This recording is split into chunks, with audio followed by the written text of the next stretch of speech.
You are tuned in to G5 Jeff TV. Hit the subscribe button, hit the like button, hit the share button as you come on in. Crazy night of boxing yesterday, and we got a lot to talk about. But as you can see, I got my right hand with me, VP Shane. What's going on, bro? Nothing much, just I'm in a good place. I'm recovering. You recovering? You're in a good place? Yeah. That's what's up. Now, for the people that don't know what the hell we talking about, we had Josh Taylor, Jose Ramirez, unification fight. In boxing, we can't ask for anything more than that. Shane, kick it off, man. How did you feel about the fight from a technical perspective? I mean, the fight kind of went in the way I thought it was gonna go, in the sense that Taylor is comfortable fighting, going backwards, comfortable fighting with someone, being aggressive on him, like trying to walk him down. He's also comfortable at close range. He likes to mix up as well, extend the jab out, and he does fight quite rough, and he's strong. He's a strong fighter. He's a good all-round fighter. The thing I've always worried about with Ramirez was what happens when Taylor puts something on him, and how does he react? The problem is Ramirez is used to fighting going forward, and everybody he fights is going forward. The difference with that was I knew Taylor was comfortable going backwards. Ramirez isn't comfortable going backwards. So whenever he got hit, especially in the 5th, 6th, and 7th round, whenever he got hit with something nice, he was going in reverse. Like after he got hit, he had to recover. So once he's recovering, Taylor's going to put the pressure on. So when Taylor puts the pressure on, how does Ramirez react? Taylor's comfortable on the attack. Ramirez, on the other hand, he didn't look so comfortable under the attack. So it's very simple. How well does Ramirez do when Taylor attacks him? And in my mind, I just thought, you fight fire with fire. The person who can come out of the fire the cleanest is the one who's going to win. And it was just clear to see that Taylor was just the cleaner fighter. He could fight the firefight, and he could fight the fight on the outside. This is just a more all-round fighter. Yeah, I agree 100%. Taylor just, in a fight like that, unification fight, two guys is an even matchup. Usually the guy that makes the other guy do what they don't usually do usually wins the fight. And the fact that Taylor made Ramirez go backwards, not only just that, he made Ramirez think when he was coming in. Like when he was coming in, like we always say, coming into the front door. Like Ramirez was coming in through the front door, and early in the fight, it was just with reckless abandon. And afterwards, after a couple rounds, then it was like, I'm coming in the front door, but I'm like, all right, what's behind the front door? You know what I'm saying? So he put that doubt in his mind, and Josh Taylor pull counter game is nice. Once he put that doubt in his mind, it was kind of, the writing was already on the wall at that point. Yeah. Because to me, Ramirez was relying so much on aggression, like just being aggressive. And the early part of the fight, he's just throwing a lot of body shots. And whilst that's good, trying to get the money in the bank, you don't trade body shots with head shots. And Taylor told you that early. You can try and hit my body, but if I punch you in your face, I'm going to get more damage. And that's what it was. I'm going to punch you in your face. Yeah, big shout out to Stay Ready Boxing. That's the family right there. Bro, is your homie okay? He fought yesterday. He fought my guy Tree. He got stopped in the 6th round of that fight. So stay ready. If you can let me know if he's okay, that'd be great. Shane, continue. Give me a second, okay? Yeah, that's cool. I mean, there wasn't really much to touch on, because to be fair, watching the fight, this guy has left his mic on. But yeah, watching the fight, it was quite. Let me read this guy if I can. Yeah. So watching the fight, nothing really surprised me. I guess the only surprise. I put you on mute, by the way, because I could hear your background. I'm gonna take you off mute now. 1 second. Yeah. Speak. Yeah. Yeah. So one thing that I just found interesting was the fact that at no stage Ramirez didn't do anything to Taylor. I didn't ever try to change up the style. You know, I know Ramirez fights one way coming forward, but once he realized Taylor was getting the shots off, I would have just liked to see a bit more disguise, do something different, because he was losing the fight from the jump. And not from the jump, but from he got knocked down, it was just an uphill struggle. And he didn't really do anything other than just try to throw more punches. And from the first round, I could see that wasn't going to help. You had to be a bit more cute with your boxing. I guess fighters like Ramirez don't adjust in game. You see my point? Like, they've always been a certain way. They're never going to adjust in game. So let me get to this real quick, bro. Stay Ready Boston said, who got stopped? He said, my boy Kenneth Sims won yesterday. I ain't talking about Kenneth Sims. What's the remember the guy we was going to interview? Stay Ready. And we was going to interview him. He fought yesterday. I forgot his name though. I remember I reached out to you about him. That's what I'm talking about. I'm not talking about Kenny Sims. But yeah, just when back to the Jose Ramirez situation. Jose Ramirez never really, you could tell he didn't have a plan B. Like, yeah. he really didn't have a plan B. And you know the thing that's funny? The thing that's crazy is, like, I've seen him have a plan B in a fight against lesser competition, which kind of threw me off. I was just like, yo, like, he's getting hit with the pull counter. I'm like, but he's still walking in. Now, he tried to do angles and things like that, but Josh Taylor, his footwork is pretty good too. So when he was turning, you know, sometimes he'll come in through the front door, pivot to the side, and try to get body shots off. Josh Taylor was really just turning with him. So that turn meant nothing. Like, it was just back to square one.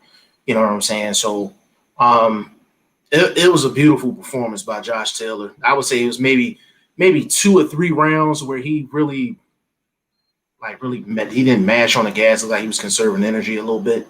Nah, there was one round where I thought Ramirez done really well, and that was funny because I think that was the 3rd round, and it was either the 3rd round or the 4th round. I can't remember what round it was, but it was a round where Ramirez done really well, and in that round, Taylor kind of used the high guard the whole round, and as soon as he went to the corner, Ben Davison said, "Don't use that high guard anymore. Use your leading right hand, because he's southpaw, using that right hand and get the distance with your right hand. Keep that distance." And that was such a good adjustment that Taylor made, because by you deploying the high guard, 1, it means you're square, and 2, it means you're not getting maximum extension. You're not keeping a distance. It's very hard to keep distance when you're square and you got the high guard up. But when you got the right hand low, you're able to extend your legs, stand side on, and all of a sudden the target is much further. Mm-hmm. The 3-4 quick flurry of steps that Ramirez was making when Taylor had the high guard, he couldn't do that anymore, because all Taylor needed to do was, once you make them 2-3 steps, I just need to close the shoulder, spin you around, or back up and make you walk onto something. And when that happened, it was like, that was the best adjustment Taylor could have made. He stopped deploying the high guard, went from square to side on, and literally just kept that arm up and literally just tried to keep the distance. Even if he was missing with that jab, he was keeping a distance. When you're square and you're trying to throw a jab and you're walking backwards, it's just not a very good combination. Nah, that's true. That's facts. My bro Chris G is in the building. Chris G, what's going on, bro? He says, bro, what happened to Calvin Metcalf was unfortunate, and the commentators were laughing when someone shakes like that. That's a dangerous knockout. Shane, let me I address didn't that know. real quick. Let me Well, address that real quick. Um, Chris, as boxing fans, like we always want to see the spectacular knockout. But let's be honest, as boxing fans, we kind of sick in the head a little bit. Like we see a guy shaking on the ground after a knockout, like we kind of enjoy that shit for a couple seconds, and then we snap out of it and we like, yo, like I hope he all right. But initially, we're hype about that. So whenever somebody get knocked out, it's initial excitement, and then it's like, damn, I hope he all right. You know what I'm saying? So I think that's probably the best way to describe that. But I'm gonna run through these real quick, Shane. Stay ready, said Ray Allen. Yes, Mr. Allen. Yeah, 6th round, he got stopped, bro.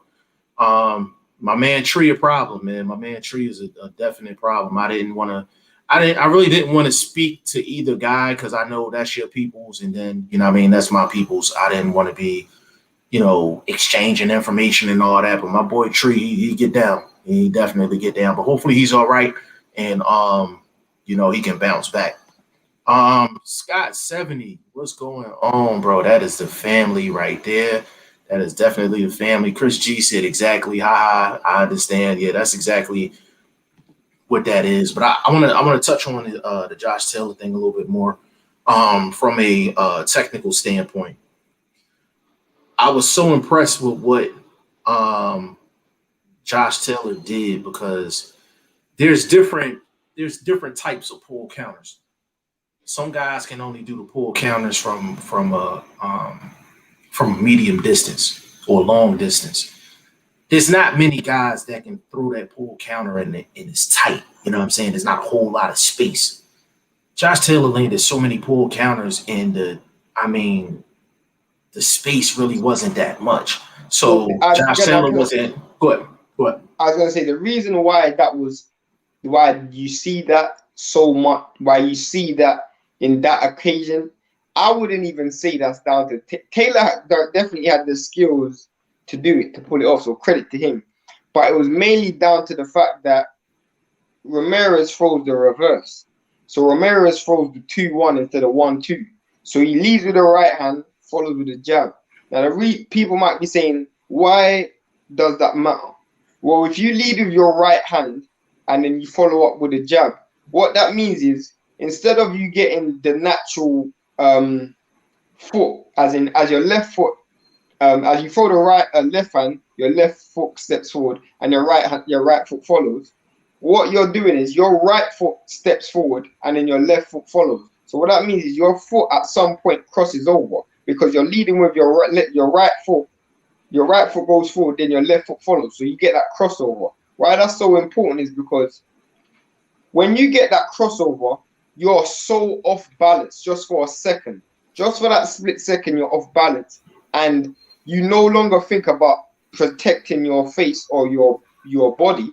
You think about trying to regain balance. And if you look at it, every time you try to throw the right, left hand, what ended up happening was he's falling forward and he ends up falling forward with his face there because he can't lift his hands up because he's just thrown a punch. So his face is right open because he just crossed over. His feet's just crossed over because he's throwing the 2-1. And if you watch that fight over, if you watch it again, every time he through the pull counter is because Taylor didn't have to step back to make distance because Ramirez wasn't really stepping in to cut off the distance. He was actually being counterproductive by crossing over. Normally when you lead with your jab, you're leading and your left foot is reaching forward to cut off that distance. That wasn't happening. His back foot became his lead foot. And that meant there was a crossover. And that was the problem. That crossover means that you're just going to walk into something square. And at that point, you lose balance. And that's why he ended up falling over in the first knockdown. Because he tried to lead with that shot, bang, and he ended up falling over. Just that split second, you can't protect your face and you don't have 100% balance. Yeah, that was well said. Definitely. As far as Ramirez, that's something that he's been doing his whole career. Whole career. He's been doing that his whole career, and it takes a special type of talent to expose it because it's not what he was doing wasn't really that bad. He would have got away with that with about 80, 85% of the people in the division. You know what I'm saying? That's what you get when you go up against an aggressive fighter. The first thing you have to do is make them think. Mm-hmm. Once you get them thinking, you done won the fight. It's really just a matter of just putting your punches together at that point. Once you make the aggressive guy hesitate, it's money in the bank at that point. You know what I'm saying? That's exactly what Josh Taylor did. And the thing is, the one thing I want to reiterate is Jose Ramirez didn't fight bad. No, I want to make that clear. He didn't fight bad at all. This was just Josh Taylor showing that he was on another level. You know what I mean? You know what's crazy, bro? When a southpaw is fighting an orthodox, what is the key punch for an orthodox? Against a southpaw? Yeah. Yeah, I mean they gonna want to throw the straight right hand. They're gonna want to throw the straight right hand, right? Right.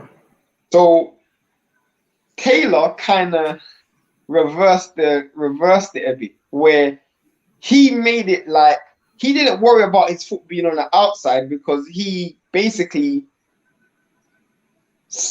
orthodoxed the southpaw. He orthodoxed the orthodox fighter by normally the straight right hand is what you want to land. Not I'm gonna land my straight left hand or my back left hand. So by you leading, you're gonna walk onto that shot. So normally it's very hard for an orthodox fighter to land their jab, but they always have an opportunity to land their straight right hand. You want to know what else, bro? Josh Taylor ain't had to worry about a battle with the footwork for this reason. Jose Ramirez did all the work for him. Yeah. He was walking in the front door, and more importantly, he was walking in the front door and he was squaring up. When you walk in the front door, orthodox and southpaw, when the guy is actually coming in the front door and actually squaring up, then there's no battle with the footwork anymore. No. You know what I'm saying? Y'all are just standing in front of each other. It's not like you see how I'm standing sideways and you straight. And that was a battle of the footwork. When you square up, we're both in front of each other like you see on the screen. You know what I'm saying? So Josh Taylor didn't have to worry about that's a good point. That the reason why that's such a good point is because when you're square, automatically you're not leading with either right or left. You're not leading with a foot anymore. So that means the person who's still side on has the advantage because not only is he further back, but that means if he tries to land his power backhand, he's gonna land it because you're scoring. You're not taking that shot away from him. It's very similar. Like when Mayweather used to fight side on. He used to pull the shot, especially from the south, or pull the shot, bang, backhand. Pull the shot, bang, backhand. Whereas Taylor was doing that. Taylor was the one who was pulling the shot. And normally you expect that from the orthodox fighter, not the southpaw. Because normally it's the southpaw that's trying to get his foot on the outside. But in this case, Ramirez was, as you said, doing the work for him. So all Taylor needed to do was do what orthodoxes normally do to southpaw, which is pull that shot in and I'll hit you with a backhand. And that's that's basically it. Let me run through these comments real quick. Stay Ready said, man, you good, family. You could have did it. It's boxing. Yeah, bro, I definitely want to, I still want to talk to him. Like I still want to talk to him.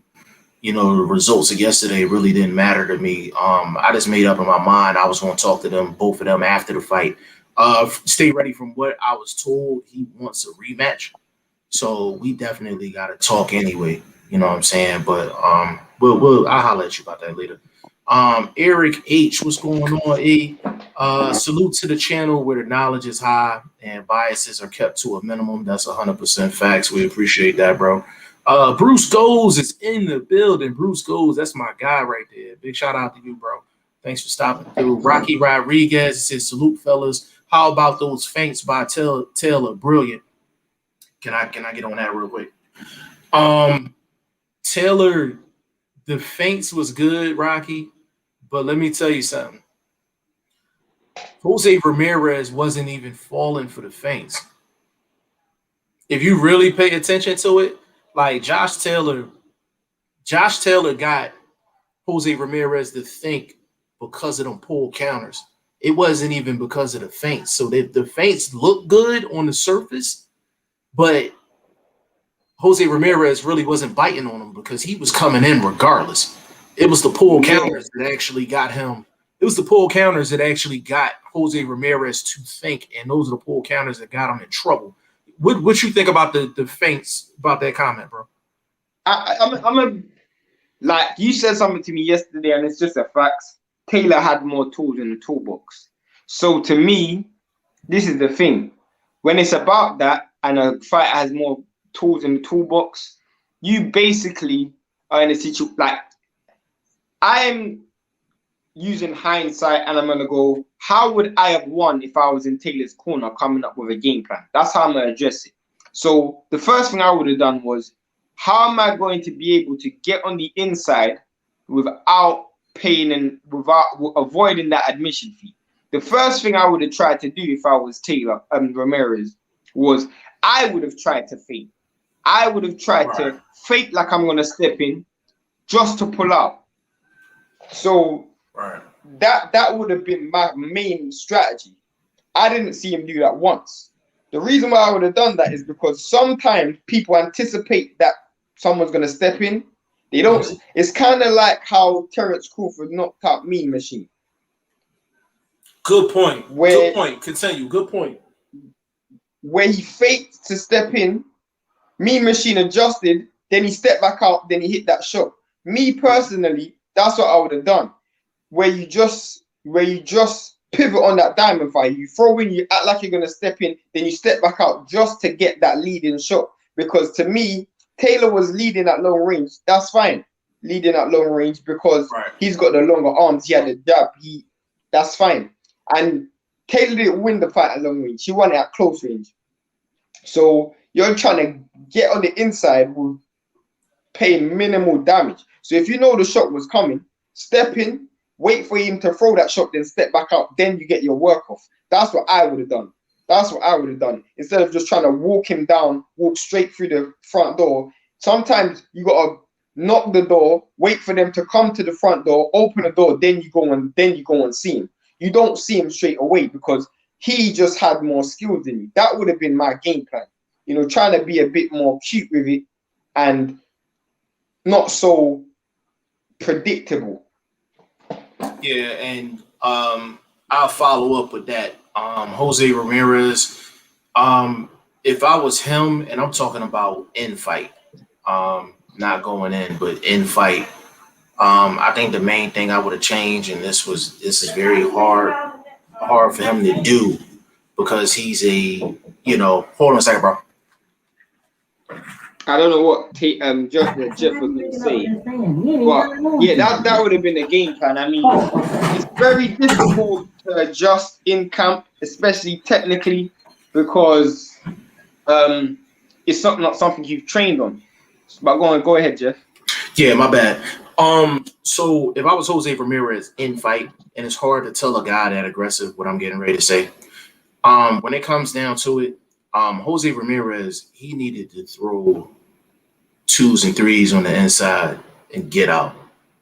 But it's hard to tell a guy that that's that aggressive because what Josh Taylor realized is that when Jose Ramirez was walking in the front door, he knew Jose Ramirez was going to sit in there. He was going to sit in there. So he was going to have his opportunities to work. So it was really just seeing the shots and reacting to the shots. Like Jose Ramirez didn't give Josh Taylor too much to think about. Like Jose Ramirez was pretty straight up and down. Like if I would have studied Jose Ramirez going into the fight, the way he fought, that's exactly how he fights on film. Like the film study was exactly how he fought. You know what I'm saying? You know what? I was even. I'm gonna get to the comments in a second. You know, I was even more disappointed with was the fact that Taylor was doing the smother stuff, where you throw that pull counter. Once he's finished throwing, he smothers. So to me, Ramirez didn't do not at one time anticipate that smother was coming. Anybody who knows about boxing or I'm not gonna say Ramirez don't know about boxing. He's a world champion, so of course he knows about boxing. But anybody who knows about how to counter a smother, you do what AJ done against Klitschko, which is when that right hand's coming. Okay, I'm gonna step in. I'm gonna wait for you to throw that right hand and try to smother me. But as soon as you do that, I'm gonna take 2-3 steps back. So then you're walking trying to hold. You're gonna walk into a punch. Another fighter who does that very, very good, and I feel like he doesn't get the credit for it, is Joe Smith Jr. When fighters try to cut that, or even Kovalev. In fact, Kovalev's probably the best person at doing that, where you try to smother him and he just hits you with a shot while he's going backwards. Power punches while he's going backwards. To me, Ramirez just didn't have a reverse game. And you need a reverse game in boxing. You have to have a reverse game. You can't just walk everybody down. When someone's stepping to you and they're countering you on your way in, you got to get them stepping forward now. You have to get them stepping forward. And you want to know where Ramirez would have been really successful at? And it's something that Regis Prograis did, but just Ramirez don't have it in the toolbox, is sometimes when a guy's been getting that comfortable with the pull counters, what you do is you actually make them the aggressor and you kind of counter the counter puncher. But Ramirez don't have that in his toolbox. He don't have it in his toolbox. Done that to Tyson Fury. Steve Cunningham done that to Tyson Fury. When Steve Cunningham fought Tyson Fury, that's exactly what he done. Naturally, people think because Tyson Fury had longer arms that Steve Cunningham had to be the aggressor. All Steve Cunningham done was play with range. I'm a step in range, then I'm a step out. You're going to miss with that shot, then you're going to have to follow me out. When you follow me out, then you now become the aggressor. You're going to walk onto a punch. That's basically what you do. You have to play with that distance. And the difference with Prograis was good enough at changing his height. So when Prograis was stepping in, Prograis will go low, then follow up with a punch. So that smother's gone out the game straight away. Because the moment you throw that right hand, I'm going to go low, then your whole body's exposed. Whereas Ramirez was just standing upright that whole time. Yeah. Let me get in these comments real quick, bro. Tony's reviews. What is going on, player? Said, how's it going? I have Ramirez 0 chance. I guess he meant gave Ramirez 0 chance of winning. The bottom line, I looked at Ramirez can only attack one way. He doesn't adapt. He just comes forward. Elites can adjust. He can't. Okay, so he has some typos in there. All right. Let me get to that. Tony's reviews, that's 100% right. That's why we were like, Josh Taylor just had more tools in the toolbox. It was kind of similar to, I would say probably Hatton and Floyd, in the sense that, and I'm not comparing those guys to those guys. No, but that's a good comparison. That was a very good comparison. Yeah, that's a very good comparison. Hatton is a guy that was just straightforward coming through the front door, and actually Hatton had more elements to his game in that fight against Floyd than Ramirez did against Taylor, because he was making Floyd miss a lot early. But just the concept of a guy being super aggressive and walking into the front door, and then the other guy actually making the adjustments in terms of distance, when to wrestle with him, when to clinch, when to actually pull counter, when to actually rough him up on the inside. That was what Josh Taylor did, comparable to what Floyd did to Hatton towards the middle rounds and the late rounds of that fight up until the stoppage. But Tony reviews, you're exactly right. It's just Ramirez can get away with that, like I said, with like 85 to 90% of the division. But there's just certain guys it's just a bad matchup. Like he'd have had to been really on top of his game for just being aggressive. You know what I'm saying? To actually pull off the victory. Like, and I didn't like the scorecards neither. We got to get into that too. I didn't like. Let me jump out and jump back in. 1 second. Let me jump out and jump back in. Okay. Yeah, I didn't like the scorecards, man. Like they basically had it 114, 112. I didn't like that at all. I didn't think it was that close. They basically said if it wasn't for the knockdowns, it would have been a draw, which was bullshit. Like, you know what I'm saying? It was absolute bullshit. And these judges, they haven't been as bad as I would say probably They haven't been as bad this year compared to last year. But yeah, I didn't like them scorecards, man. That 114, 112 across the board. I didn't like that. What you think about the scorecards, Shane? I mean, I gave was it 114, 112 across the board? Yeah. That means if there was no knockdowns, it was a draw. Is it a draw? That's bullshit. I mean, I gave Ramirez 4 rounds. I gave him 4 rounds. Like I said, there was about 2 rounds where Josh Taylor really didn't do much, but Ramirez ain't do much either. You know what I'm saying? I think the last 3 rounds people would have given to Ramirez purely and simply because Taylor was looking at the finish line, which he's supposed to do. You know, if you stay on your feet, you can't lose. That's basically what I would have been telling him. If you stay on your feet, you can't lose. But the reason why I say it's a bit unfair is because there is no way on God's green did Ramirez win 6 rounds. I didn't see where he won 6 I rounds. had it. He didn't win the. I mean, even Bradley and Ward, they had Ramirez 3-1 up after 4. I don't even know how they had that. 3-1 up after 4. I didn't have that. Yeah, I like Andre Ward, but his scorecards be just as bad as the judges. To be honest with you, I mean it's crazy. I had it 116, 110 for Josh Taylor. So of course without the knockdowns it would have been 116, 112. But with the knockdowns I had it 116, 110. But yeah, I didn't like those scorecards. Rocky Rodriguez says Davidson needs his props as a coach. Definitely. I mean, he's done a great job with Josh Taylor.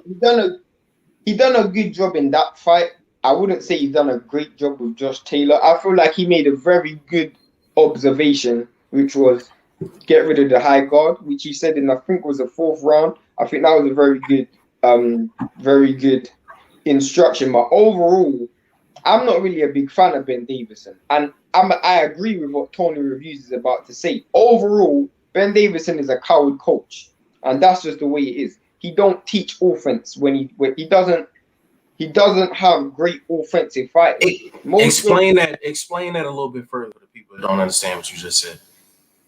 Well, most of his fighters, and like Taylor, let's use Taylor for example. Taylor, his offense has always been there. He's always been a fantastically good offensive fighter, and that's just facts. But Ben Davison mainly teaches his fighters lateral movement.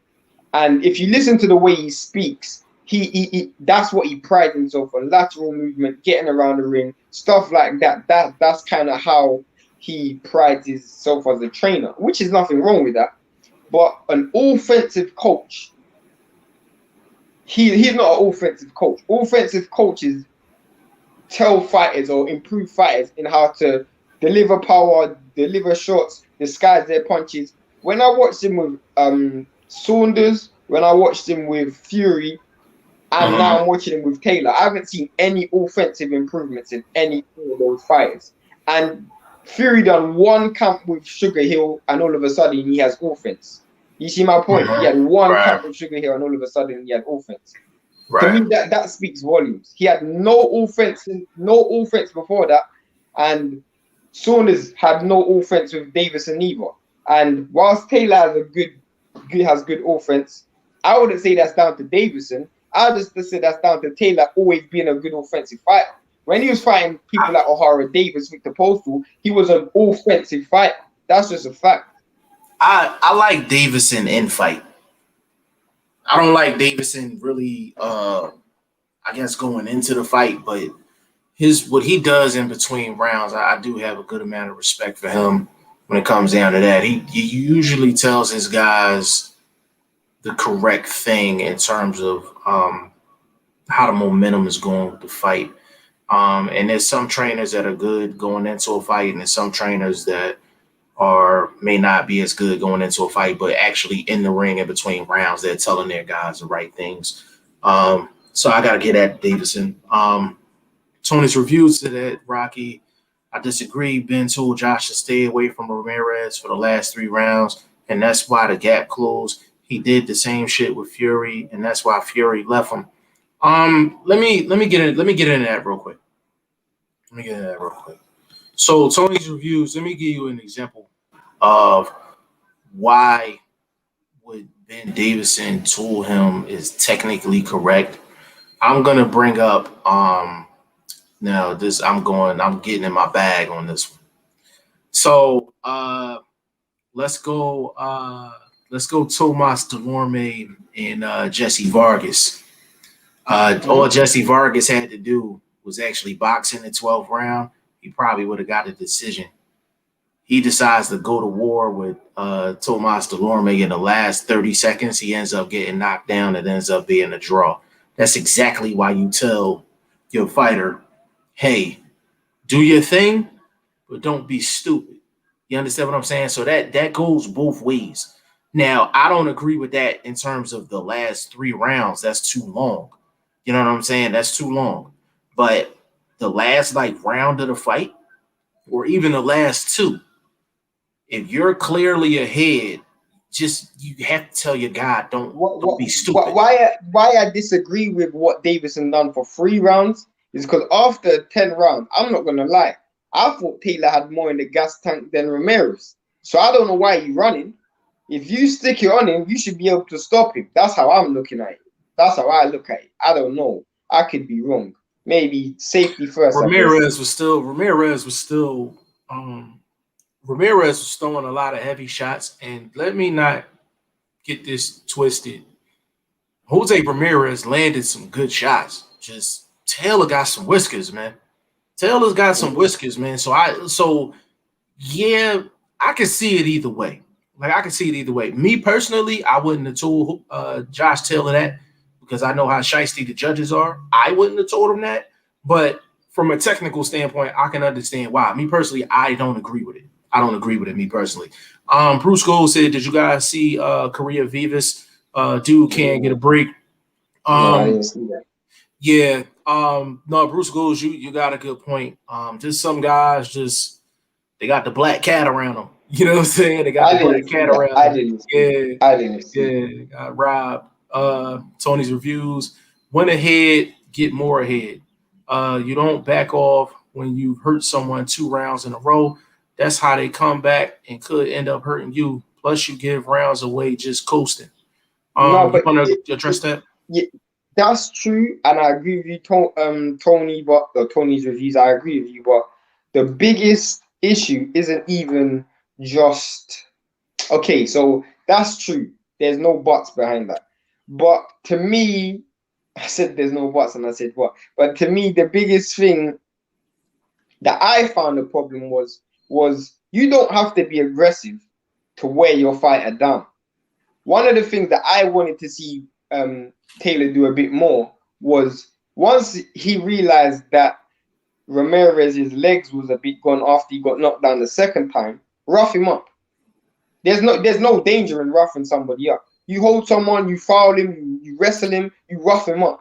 The reason why you don't rough him up to the point where you're gonna get the duck to the point. Cause I know we got a warning, but rough him up.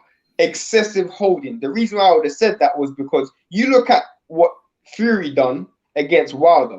When Fury fought Wilder, Fury was doing so much wrestling, dirty fighting. What that does was, whilst I'm not landing anything clean on you, it's minimizing what you're landing on me, but you're not getting a chance to recover because it's just becoming a maul.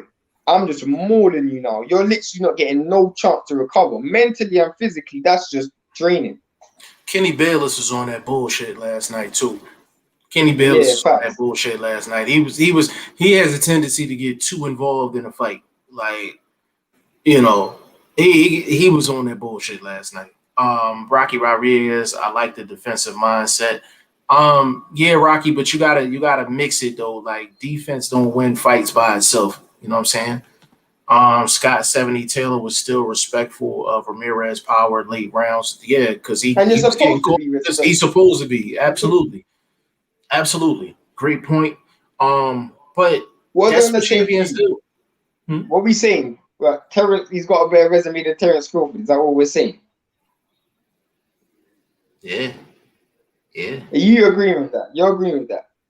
yeah. And Terence Crawford, that's my guy. You know that. That's I have my to, guy. I have to disagree with that. I just have to disagree. You gotta explain yourself then. How you beat someone carries more weight than beating someone. I'll tell you why. To me, the way um, Crawford's never had a hard fight. He's never had a close fight. He's never had a fight where it's close. So whilst you can say, yeah, Taylor's beaten names, Crawford hasn't had a hard fight. Taylor's had a few hard fights, and Taylor's had a fight where he could have potentially lost. There is no asterisk on Crawford's career, none. So, not saying there's an asterisk on Taylor's one because Taylor's an undisputed champion, but Crawford's never had a hard fight. That's my point. Like, he's just never had a hard fight. So I don't see how he could have a better resume when this guy's just mopping dudes. That's why why do you think Wilder gets so much credit? Because Wilder knocks everybody out. You got to put that into consideration. Like, Crawford has never ever had a close fight where you go, oh, Crawford could have lost that. No, he just knocks guys out or he wins comfortably. I don't feel like you can't take that away from a fighter. No, I'm not taking that away from him. But your explanation really doesn't have anything to do with resume, though. You said a resume. No, it don't. It does. It don't. It does. It don't. Like, resume is who got the better wins. Who got the better wins? Yeah, who's got the better wins? So the method of victory is still a win. But you're talking how you okay? So Terence Crawford has the more impressive. He looks more impressive in his wins, but Taylor has the better resume though. He's got the better. He got the better names. Yeah, he got the better names. He got the better names, but you just like how he got the better names. But Terence Crawford looks more impressive doing it. I mean, let's look at it. So let's look at Taylor's biggest names: Ramirez, Prograis, Postal. That's his biggest names, right? What was the names again? I'm sorry. Ramirez, Prograis, Postal. Crawford has Postal, Gamboa, and Kell. You'd say Kell? In terms of names. Or Meme Machine. Yeah. Meme Machine. No, I mean, you'd have to go Kell. You probably have to go Kell or, I mean, yeah, that's probably it. So, yeah. On the strength for that, that's true. The names are better, but how Crawford beat those guys is different.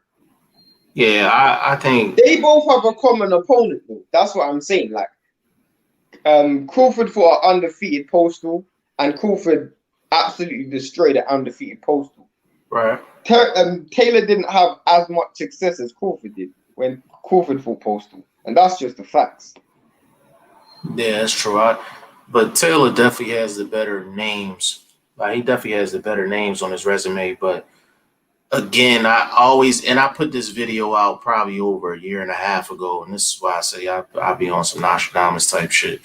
I've been telling people for a long time, I'm like, if Terence Crawford's not careful, he's gonna end up being the next Tim Bradley. Shane, you remember that video? Yeah, but I don't think he's gonna be Tim Bradley. Tim Bradley lost. No, but the thing is, his situation actually gonna be worse because Tim Bradley got a Pacquiao fight. I'm talking about in terms of when he ends his career, you're gonna have more questions of why he didn't fight this guy and that guy versus his actual accomplishments. That's what I meant. You know what I mean? Let me get these comments real quick. Bruce Gold said, "Why is he talking Taylor? He still got the welterweight division in Unify." Can I address that real quick? Go ahead. Bruce Gold, you done been around the block, man. I'm not gonna let you get away with that shit, bro. I ain't gonna let you get away with that, man. And you know, I know, and everybody else knows who Terence Crawford got to go through to go try to unify. You know he got to go see Uncle Al, and you know that shit ain't happening, Bruce. You know that. You know that. So the reason why he's talking Taylor is if he's going to stay with Top Rank, that's probably the biggest fight he can get. Of course. Yeah. Hey, Bruce. Hey, hold on. Wait a minute. Hey, Bruce Goes, how you come in here trying to sneak that in here, man? You already know how we do on here, man. You believe this dude? Oh, you know what? Rocky Rodriguez. He said Jeff Horn. We forgot about Jeff Horn. Yeah, Jeff Horn. I'm not gonna. But he was the champion. You got to put him in the 3, though, bro. You got to put him in the 3.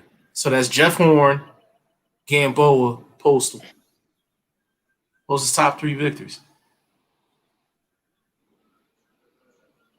I mean, it's again the method of how he beats these guys. Walking down, knocking him up. I'm with you. I'm with you in terms of that. Like, Terence Crawford is the most impressive looking fighter in the sport. But because there's so many other guys improving their resume, now we got to actually ask the question of other guys stepping into that pound for pound situation. Yeah, and you said that to me yesterday, and I agree. Guys will be pound for pound number 1, and I don't mind that. But if I'm just going off raw eye test, who I think the best fighter is in the world in terms of just raw ability and what they can do inside of a ring, nobody's better than Crawford, in my opinion. That's just me being honest. Like, I think Boots, like Jerron Boots, and it's like when he becomes completely polished, like, I think he's gonna look like Crawford, but just more athletic. You know what I mean? The difference with Boots, though, and this is the thing, Boots is different because Boots is going to get big fights. That's the difference. Boots will get big fights. Yeah, he's gonna get the big fights. I'm not gonna lie. Have we ever seen Crawford in 5th gear? I've never seen Crawford in 5th gear. I've never seen Crawford in a situation where he might think he's losing a fight, so he has to step it up a bit. I've never seen that. No, the only time I seen that was the Gamboa fight. But even in that, like he from the first round, not first round, but from early in the fight, he knew he could hurt Gamboa. He knew he could hurt Gamboa. Even not when early. he wasn't. Not early. No, early. I think he did. I think he lost the first. He lost the first 4 rounds clear. No, he lost the first 4.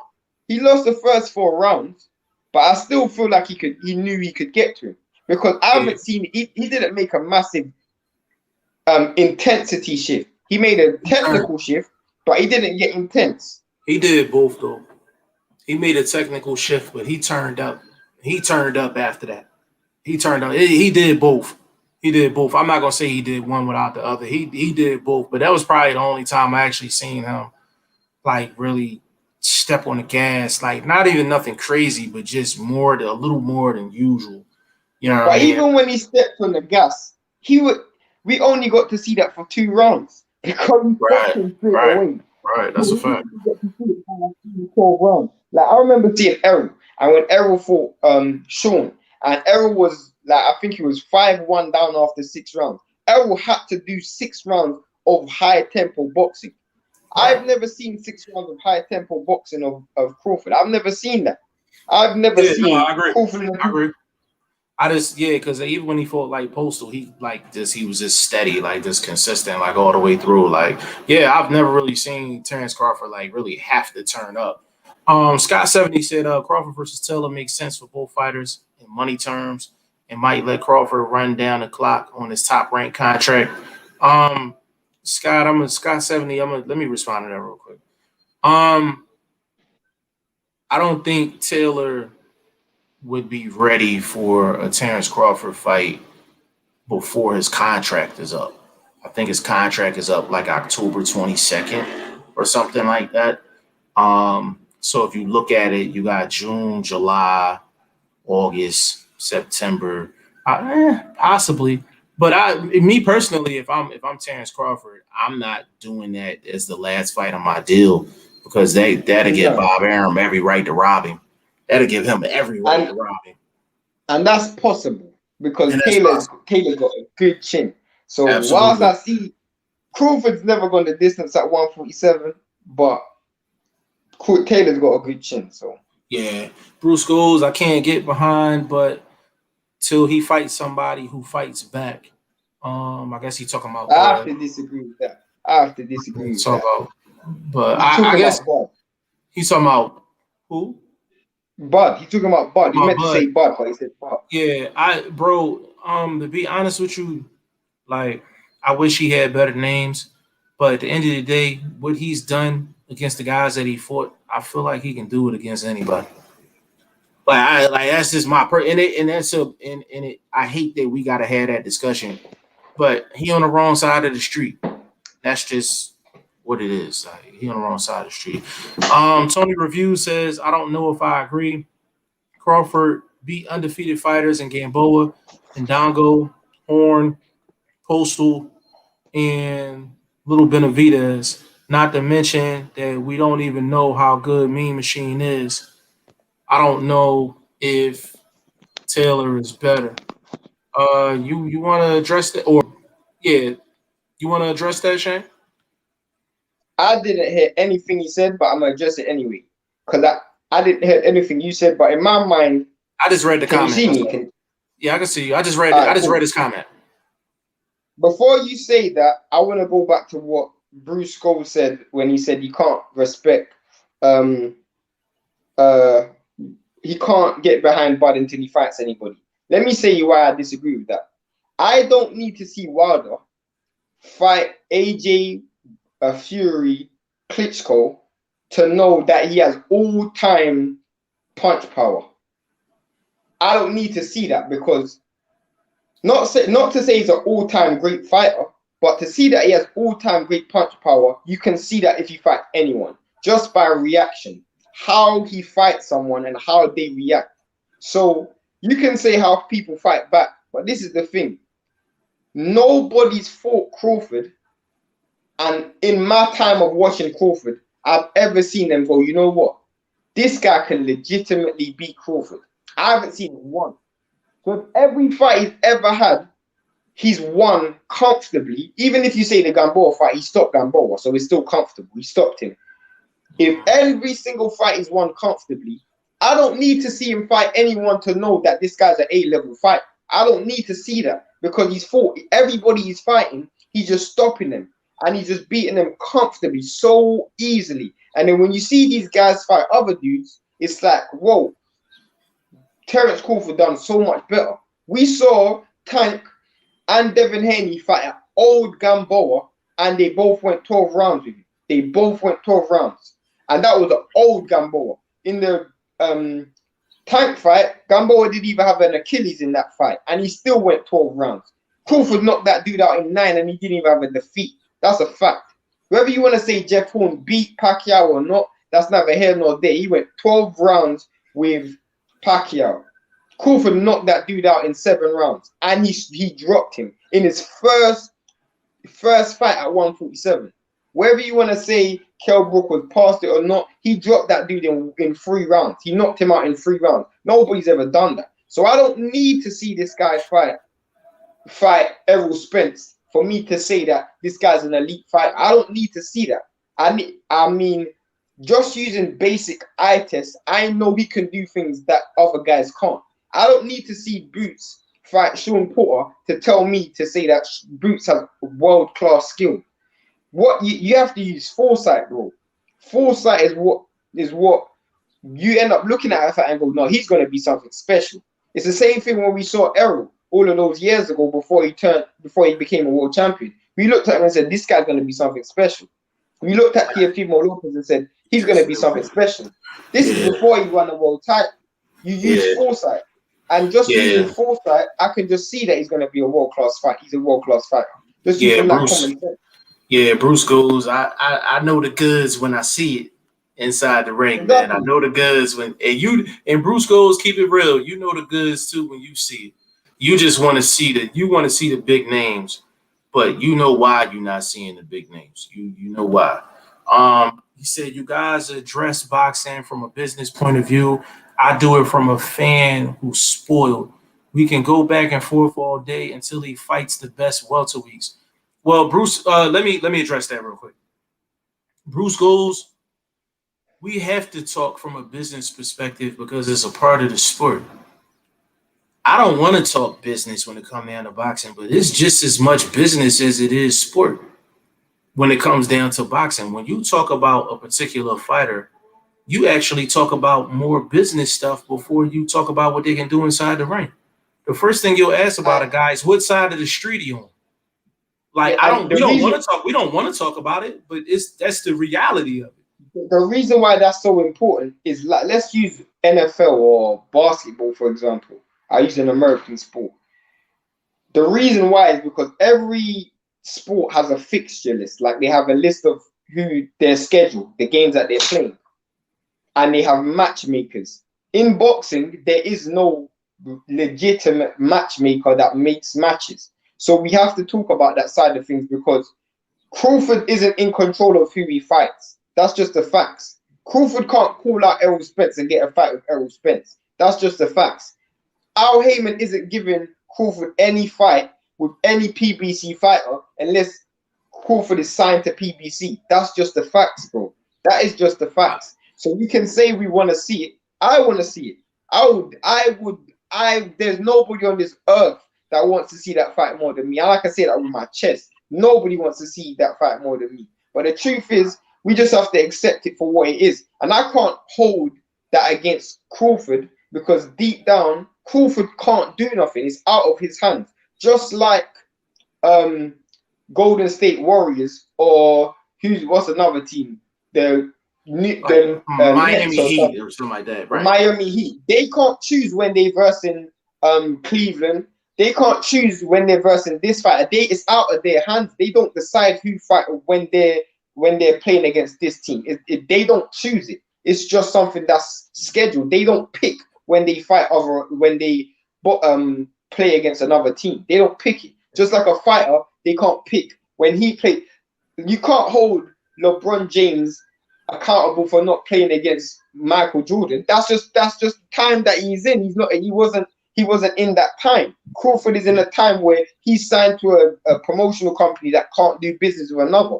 You can't hold that against him. What can you do? There's nothing he can do. And Bruce goes, let me add this on, bro. We hold people like you to a higher standard because we know you are hardcore. Like, a casual fan is only going to give a casual fan perspective. They're not going to talk about the business side or the realities of what's going on. So when we see Bruce goes in the comment section and we talking boxing, then we got to talk about the sport, we got to talk about the business, and we got to talk about the promotional aspect. That's what us hardcore fans do. You know what I'm saying? But I'm going to step in your lane for a second. For the Terence Crawford situation, of course, we want to see him against the best guys. But this is why we bring out the business aspect. In order for Terence Crawford to get a fight with Spence, Sean, Keith Thurman, what do they all have in common? They all with Al.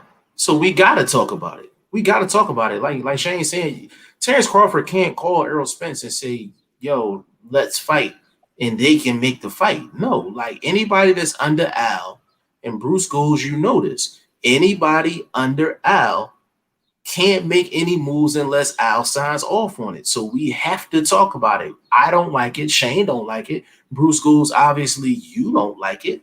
But at the end of the day, that's the reality. That's why we're here. You know what I'm saying? That's why we're here. But he also said, I still can't call him the best in the division. He's elite, but I want to see the best again against the best, period. Bruce, bro, if you don't think Terence Crawford is the best at 147, I'm perfectly okay with that. Like, if you think it's Spence or you think it's Boots or whoever the case may be, I have no problem with that.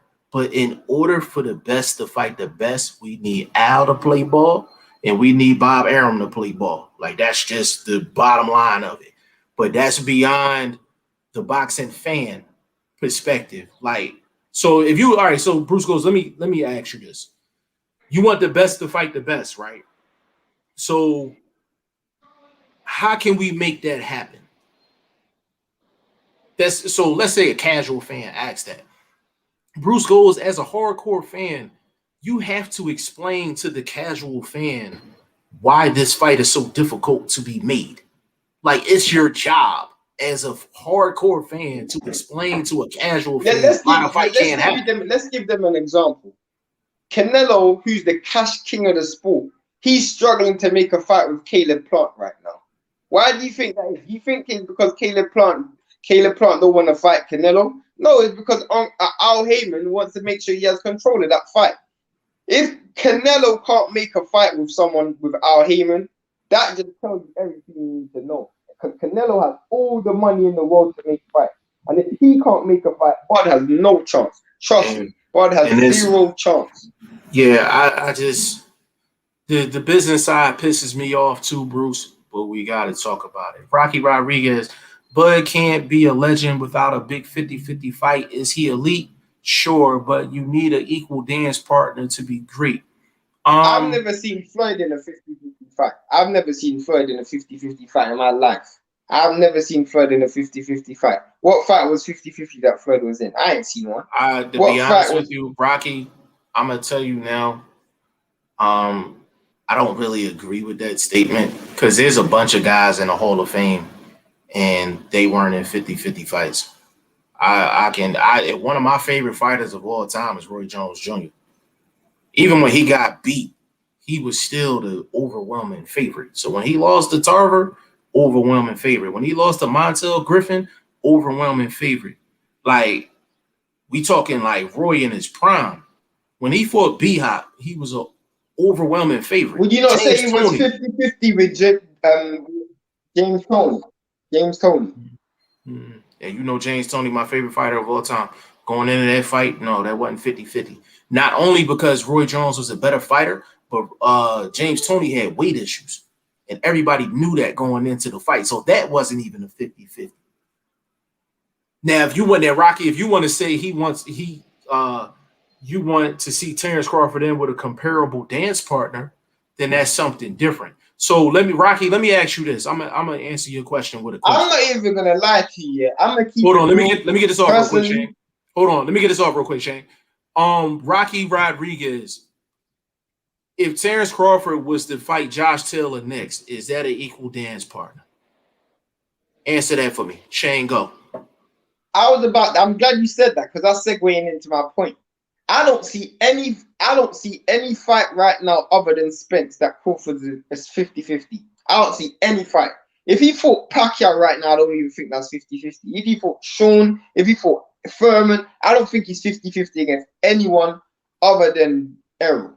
Let me piggyback off that. Yeah, if Terence Crawford fights Keith Thurman, he's easily a 70-30 to 65-35 favorite. If he fights Sean, it's the same odds. If he fights Danny Garcia, it's the same odds. Like, Spence is the only guy, and as much as I love Boots not ready yet. He's not ready yet. And I love Boots. He's from the city. He's not ready yet. You know what I'm saying? Like, maybe like 2 years from now, that would be a 50-50 fight, and mainly because of age. But yeah, like, even with Rocky, with you even saying that, like, nah, like that's not the case. You know what I'm saying? That's not the case at all. Scott 70 said, boxing is a business, masquerading as a sport. Yeah, that's a good statement. Bruce goes, when they get to the top of the division, borders should be transcended and streets should be crossed. We're talking millions. I accept nothing less. Much respect, brothers. Let me address that real quick. Bruce goes, I agree with the premise, but it's not reality, though. I agree with the premise, but it's not reality. And that goes back to what we were talking about before. Just, we talking business versus the sport. But boxing is the only sport where this stuff goes on. Like, Rocky Rodriguez, y'all shooting him bail. Didn't Bud resign with Bob? No. And no, he's saying resign. Resign with Bob. Bob. You mean the last contract he resigned? Oh, you're talking about the last contract. The last contract, yeah. The truth, in my opinion, I agree with that. And YSM saying the same thing. He signed. I agree with that. But the one thing I would say though is you guys are acting like you guys don't know how Bob Arum deals with those contracts. When he re-signed with Bob, he still owed Bob a fight, bro. If you don't re-sign, Bob will have you on ice for a whole year. He done that with Zerdo the other day. He will have you on ice.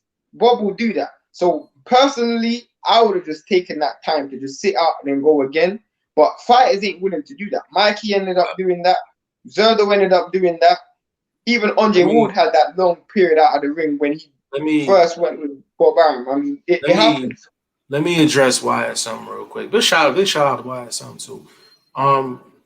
When Bud re-signed with Bob Arum, the landscape was a little different than it is now.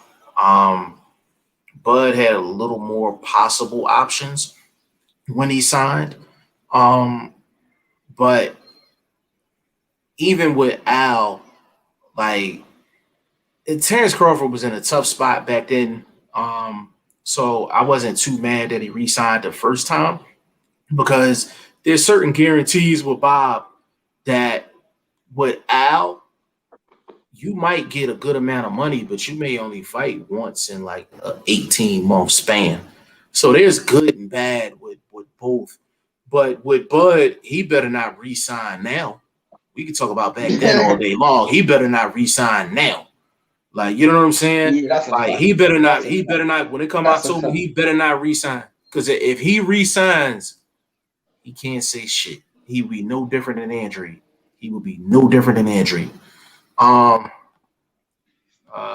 Diego Corrales and Gennaro Hernandez. He's talking about Floyd. I don't think that 50 fights. I don't think so, but you was around more, so you would know. I gotta think about that one. Going into the fight were they considered 50-50s? That's a good I gotta think about it. You would bring that shit up.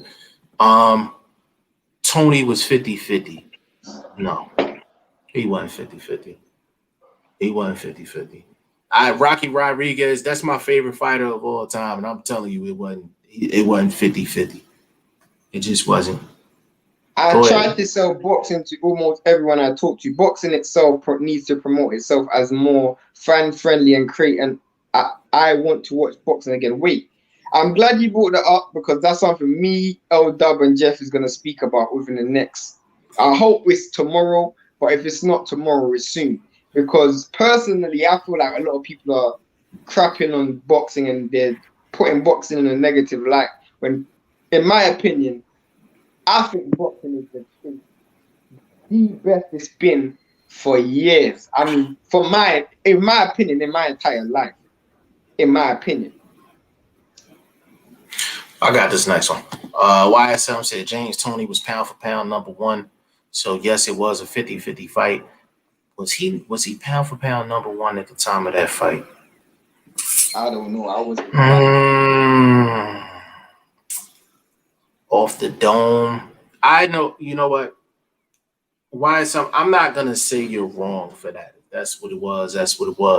But if you know, like I know, the build up to that fight, there were a lot of issues on whether James Toney was going to make weight.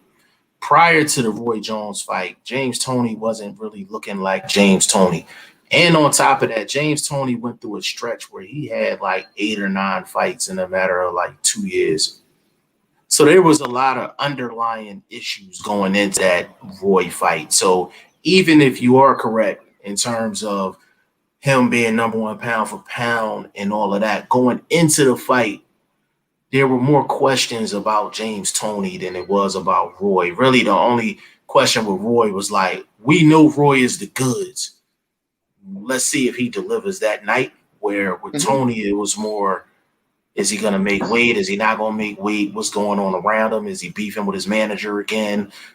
Is he worn out? Is it time for him to move up? It was more questions. You know what I'm saying? Bruce Gould said, peace, fam. Great talk, but I have to dip. Bruce Gould, we appreciate you, bro. Always good to talk some boxing with you. YSM said Boots will stop Bud. I have to disagree with that. I don't agree with that. I mean, personally, 2 years from now, you might have a point. Boots is the most promising fighter in the sport.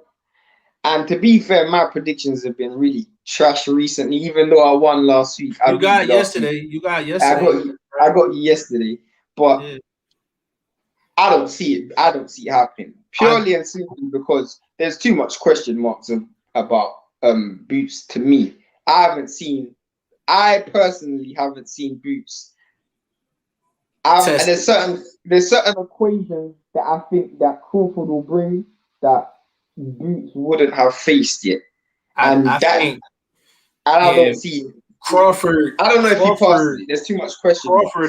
Crawford is the finished product. You know what I'm saying? Like Crawford's the finished product. Where Boots, I wouldn't feel comfortable saying Boots would beat Bud until maybe like 2 years from now. Because looking at Boots is not even in his prime yet. And like, he's not even in his prime, like in the ring or physically. Boots, this is the thing about Boots as well. I feel like he needs to find a balance between being flamboyant and being a fighter. Me personally, I want to see a full fight where Boots is just straight dog. Forget the flamboyance. Go out and get yours. Stop your guy in the first round. I mean, I don't really have a problem with that. I don't have a problem with that because if he's showboating, it only come down to it's a matter of really seconds, really. Like he's not really showboating for whole rounds and shit. Like he's still putting in work. So I really don't have a problem with it. Bro, you're forgetting Boots, in my opinion,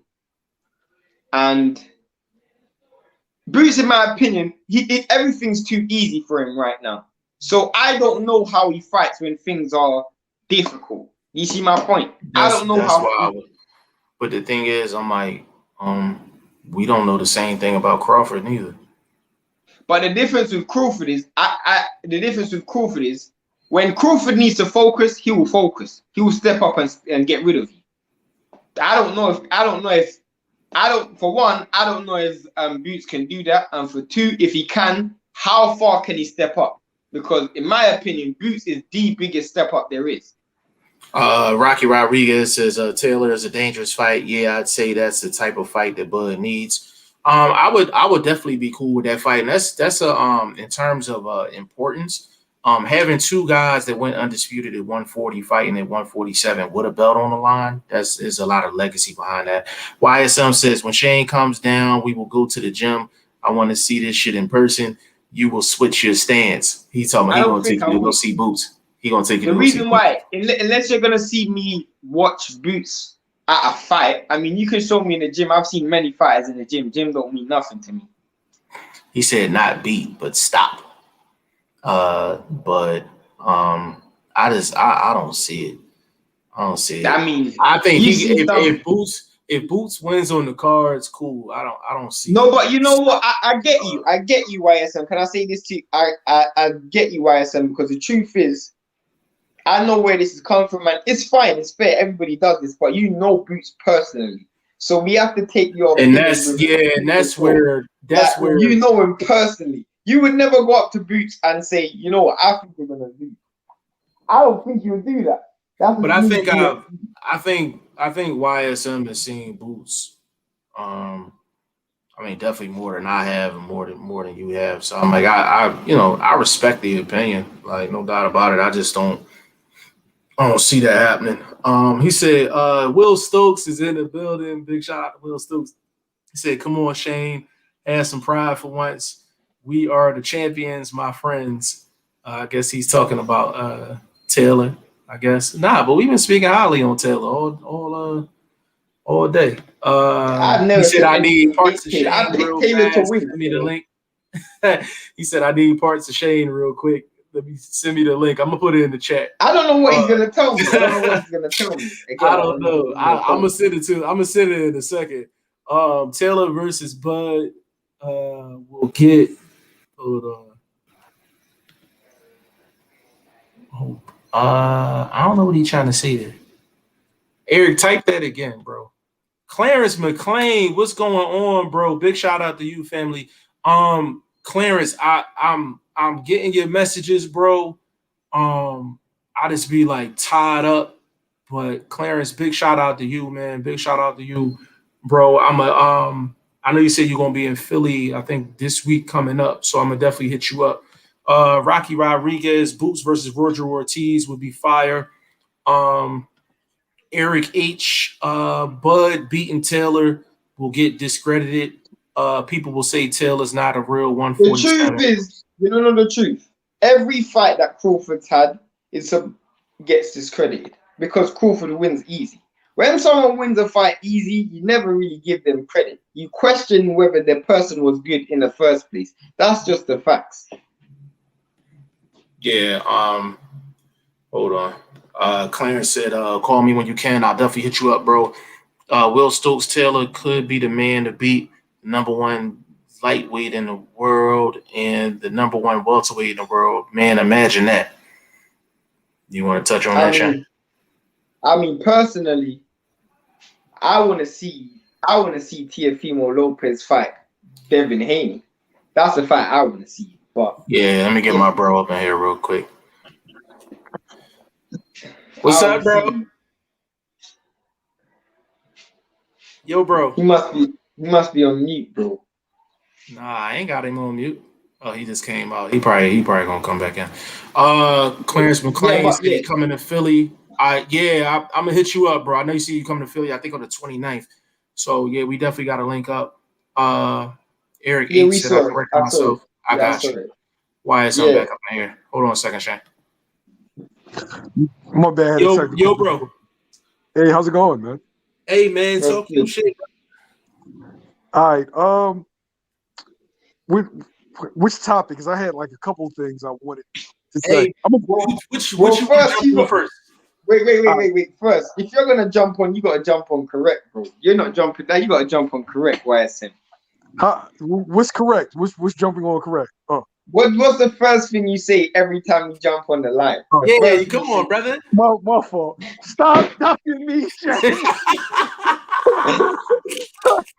Okay, now we ready to rock and roll. So go ahead, bro. My bad. That's tradition, bro. All right, so the Josh Taylor Terence Crawford fight, right? I like Josh Taylor. I'm a Terence Crawford fan. But like people are hyping this fight up. For me, it does nothing for Bud. It does everything for Josh Taylor because Bud, you're facing the undisputed champion of a division that you already were the undisputed champion. You already wiped out the division. So now you want to face the guy that wiped it out after you wiped it out? No, we want to see you against the top guys of 147. That's what I want to see as a fan. Honestly, with the Pacquiao and Errol fight being announced, the only fight I want to see Bud in right now is Bud versus Ugas, because that makes it easy to make undisputed. That's just what I'm saying. Correct. Hey, YSM. Let me ask you something real quick. Go ahead. The Spence and Pacquiao thing kind of came out of left field with a lot of people. I know you pretty much on the inside more than a lot of people. Did you had any clue that was coming? Man, that was an old school sneak punch. I had no idea. Let me explain to the people that's watching. YSM is extremely just connected in the sport. Like if I need to know anything like outside of the cameras, like that's probably the guy that I'm calling. So that's why I asked him that question. Like that came out of left field, man. Like not even like, LW, bro. Not even LW. L Dub boxing. He be like when I say he be on it, he be on it. Like nobody knew. Like you saying no rumors, no nothing. YSM, let me ask you this. One second. The last thing I heard was Bud was supposed to be fighting Pacquiao. Exactly. That fight, YSM, let me ask you this real quick. Do you think Al pulled the trigger on this because it's time for the Fox deal to be re-signed? Not sure, but it wouldn't surprise me with Al. Al is very strategic with how he does things. And all right, as far as the Fox rumor goes, I heard it was bullshit. From my people, they say that Fox was going to re-up with him, and that's just typical PBC. You know, hate. PBC was supposed to go out of business 5 years ago. I know you were. That's true. But Fox was happy. They're doing over 1 million views, no matter who's on, and it's doing exactly what it's supposed to be doing. So, I guess I'll follow it up with this question in terms of Fox and PBC. I guess if you had to guess, what's the minimum number that they're going with in terms of just views where they're satisfied? Is it a mil? I think $1 million. $1 million is what I'm not going to fraud. I don't like the majority of the cards that come on Fox, but the majority of them cards do over $1 million. Yeah, they're showcase fights. Yeah, they're showcase fights. Yeah. Like, I don't even like the showcase fights. Like I like a lot of the showcase fights I don't like. Give me an example. The last PBC card that I actually liked, full card, was probably either the twin Charlo card when they had that card was stacked. When they had the Revianchenko Charlo, they had Rosario Charlo, they had Neri on that, they had Brandon Figueroa on that, they had Danny Roman on that. That was a stacked Wait, card. you didn't like the but card? Other than that, I can't believe it. You didn't like Figueroa versus Neri? No, I like that card. I like that card as well. But no, I'm talking about. But that wasn't pay-per-view. That wasn't pay-per-view, though, was it? I'm talking about the. Some of the fights. I'm talking. Go ahead, Shane. Shane, go ahead. I'm talking about what we paid. What you guys paid for. I mean, you just had Andy Ruiz and Ariola that you had to pay for. So I'm talking about the paid for cards. I don't really like. YSM like cars like Sean Porter, Sebastian Formella. Those are the type of joints I'm talking about that I didn't really care for. Yeah, I didn't like that card, but they had a couple cards like that. But what you do got to understand, and of course I know you know this, but in COVID the budget is down. Like the advertising companies aren't advertising as much as they used to because they're losing money. So the budget for those particular fights aren't what they were when money was rolling in. So then you get a lopsided Sebastian Formella, and then you get Tony Harrison, who I thought lost to Brian Perella. I thought he lost too. I thought he lost clear, actually. But YSM, though, what I would say to you, though, YSM is, when you look at it, it's not really that good when you look at the landscape of boxing, because whilst Al Heyman probably has one of the best stables, if not the best stable, the other companies, they're thinking outside of the box when it comes to how to make competitive fights. Give me an example of what you call a competitive fight. Lomachenko, Teofimo Lopez. Okay, Lomachenko versus Teofimo Lopez is a very competitive fight. And because he made that fight on the budget that he made it, now he has an unhappy fighter in Teofimo Lopez that's looking elsewhere. So for every plus, there's a minus. Of course. But I don't care. I don't care about that. I just care about watching a good fight. And I understand, but there's dominoes. Oh no, yeah, I get you. From a consumer perspective, I wouldn't be satisfied with what PBC has given me in the last 365 days. That's just me being real. I mean, I hear your accent, and I'm going to say you're probably satisfied with Eddie's giving you. No, bro, I'll tell you this for a fact. Nobody complains about Eddie more than me. I need to see that on tape. You don't. You see? Jeff, I can vouch for that. Okay, he gets at Eddie. YSM, I'll do you a favor. I'll send you a link with something that I wrote. This was about a year ago, and I was absolutely ridiculed in Eddie Hearn. I'll send it to you. Send him the link. I can like, not only is Shane got at Eddie Hearn on this channel, but he's written about him as well. But yeah, send him definitely send him the link. Let me get these comments real quick. Clarence said that was a good one last night. Yeah, that was definitely a good one. Swaro, what's going on, player? Would you guys pick Teofimo versus Taylor at 140? YSM, who would you take in that matchup? Teofimo or Taylor? That's a good fight. I need to see Tio at 140 before I can say he'll be the dude that's just been shellacking every undefeated fighter they put in front of him. Yeah. Like, I mean, Yeah. I didn't move him to pro grade, but he's been doing his work still. I'll be honest. Yeah, I would take Taylor just for the reason why, as some said, like I'm big on anybody been listening to me, you know this. I'm big on a guy getting acclimated to the weight. For him, with that example, I'm assuming Tiafimo first fight at 140 would be Josh Taylor. That's bad. That's bad business. That's bad business. He would have to get he would have to get at least a tune-up fight or a manageable fight. Even if he, you know what, if he fought like why is let me ask you this.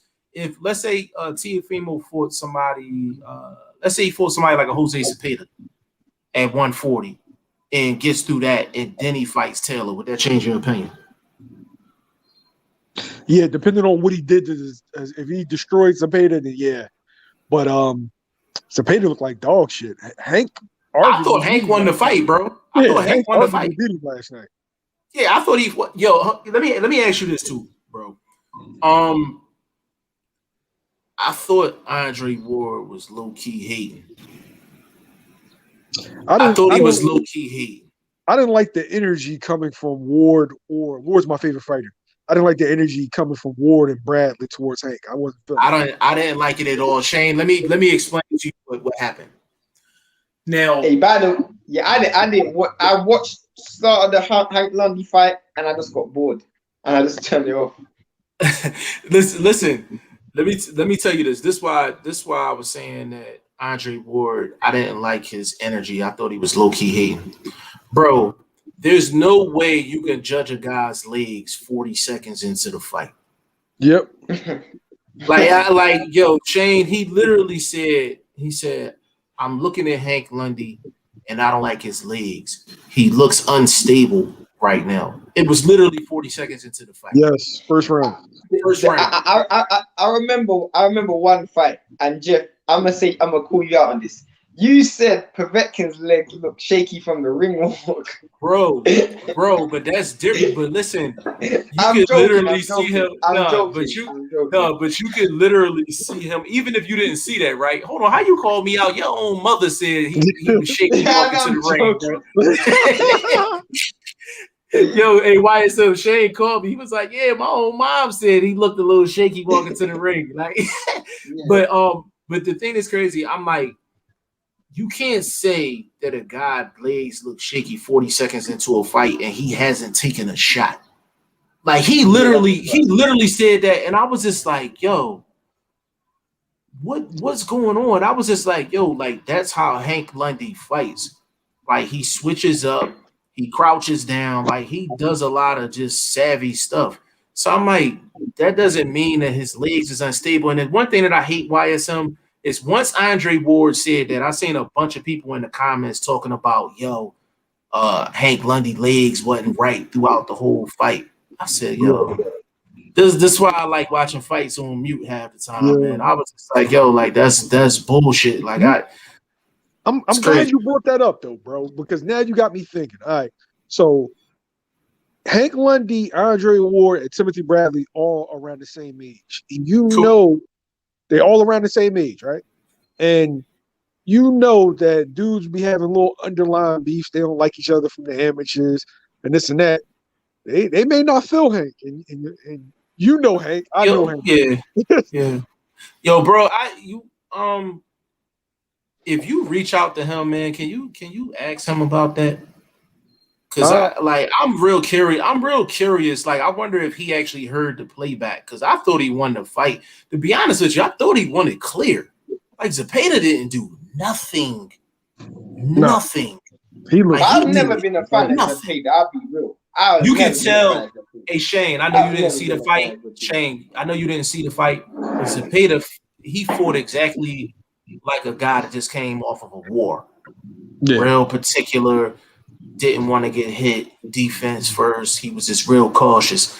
Like Hank won that fight last night. Like it was just and then somebody on some dude Boxing Sweet Science 2.0 on Instagram, right? He says big shout out to Hank Lundy.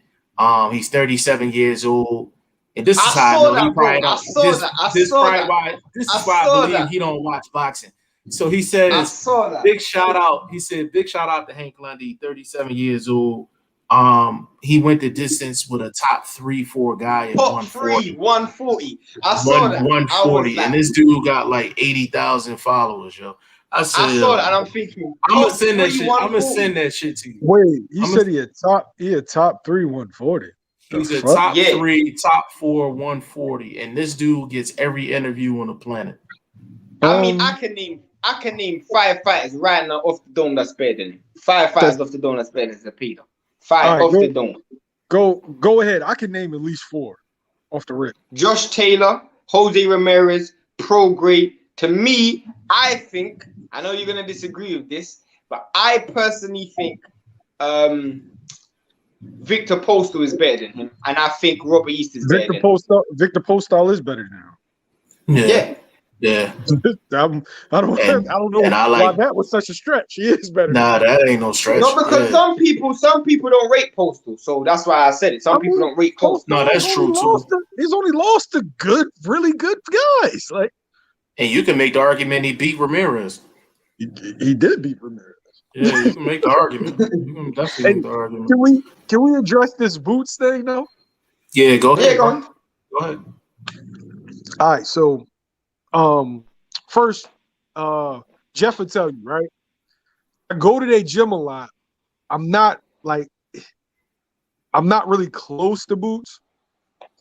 You know, we speak cordially. I'm probably closer to like Paul Crawl, Rasheem Jefferson, Right. dudes like that. Whereas though I'll talk to them frequently. Right.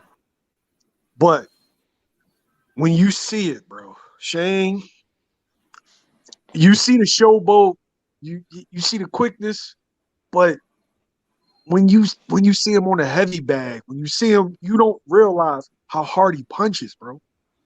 Like, he's the hardest punching 147 pounder, yo.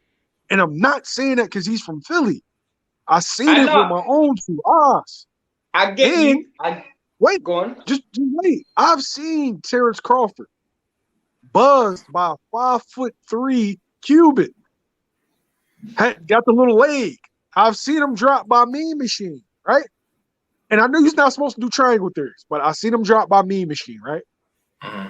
And I've seen Ray Robinson fight Mean Machine, and I've seen Boots spar Ray Robinson. Listen to me.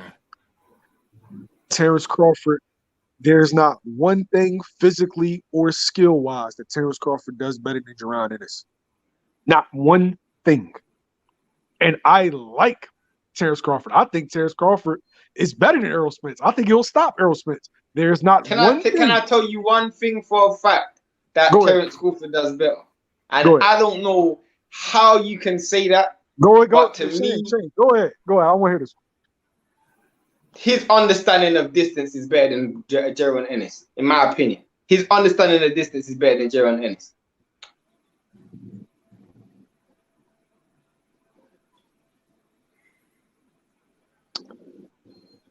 I'm going to say yes and no. Because right?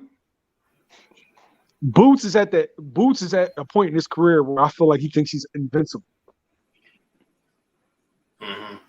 So, to where as though he's a natural 147. And Jeff will tell you this, right? Well, I don't even want to say he's a natural 147. He's a middleweight masquerading at 147 pounds. That stays in the gym. He's a big dude. Yeah. He's a big dude. If Jeff will tell you his family, they're all middleweights. They're all big guys. Yeah. And the only reason why he's at 147 pounds is because he works like a dog. Like, even when he's not training for a fight, he's training fighters. Like, he has fighters at 23, bro. He's training fighters at 23. Yeah. Yeah. That's dope. Let me ask you a question, bro. If you could pick one opponent for Boots to fight right now that's gonna bring something out of him that we haven't seen yet, and I'm not talking Spence or Bud. Like, who would that guy be for you? Sean Porter. Has to be Sean. Has to be Sean. Because to me, the reason why I brought up the distance thing, And I think pocket fighting, Jerome Boots Ennis is the best pocket fighter in 147 because defensively, Cash is better than anyone, and offensively, he gets his shots off. But to me, the reason why I brought up the distance thing was, to me, Crawford don't get into that position because he understands distance better than Boots. Boots likes to be in the pocket too much, in my opinion. I just feel like, bro, you got long arms, bro. Use them. So use your long arms. Use your long arms. What was Bud doing on the ground against Mimi Street? What was that? He got caught with a good shot. That's what he was doing. But that wasn't even in the pocket. You said he don't get that those wasn't kind even of in the pocket that much.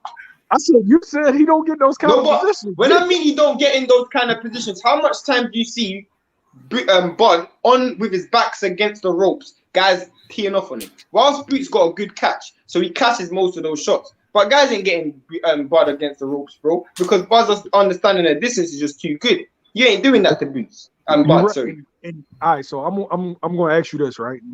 First off, Bud's defense is severely overrated.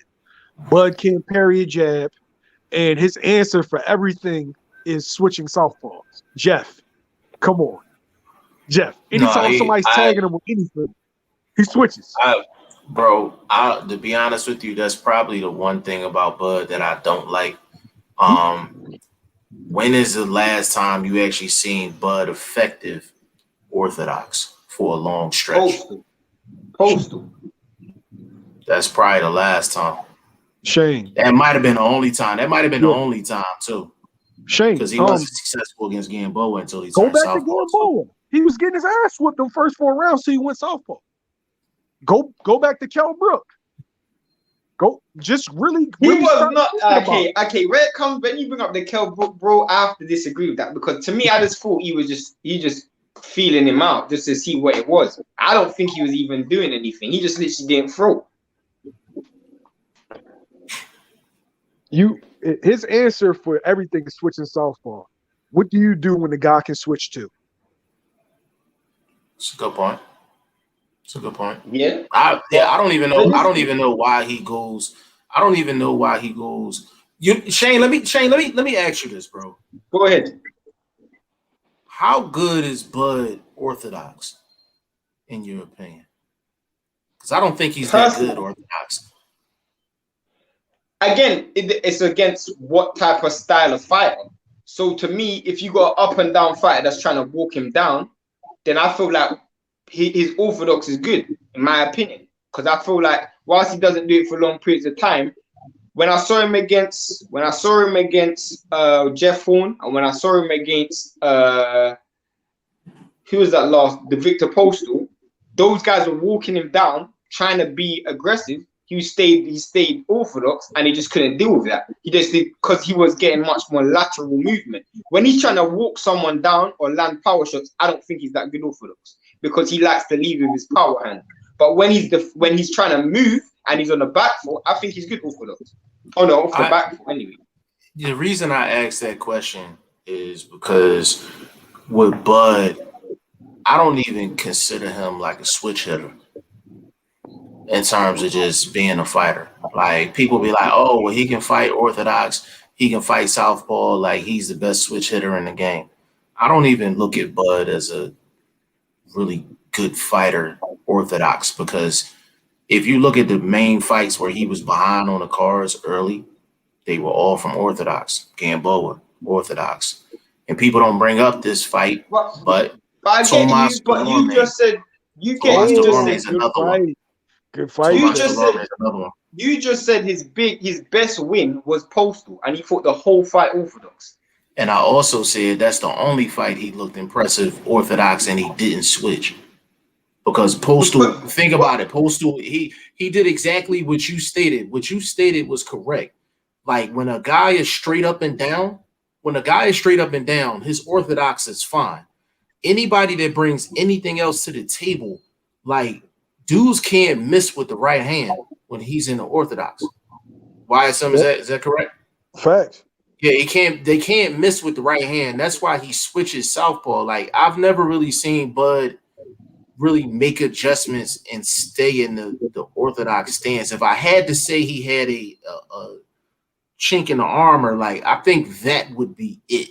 So And that's really doing hardcore critiquing. I mean, listen, I think Bud is just in terms of just in ring and performances, he's like the best in the sport. So this is really nitpicking.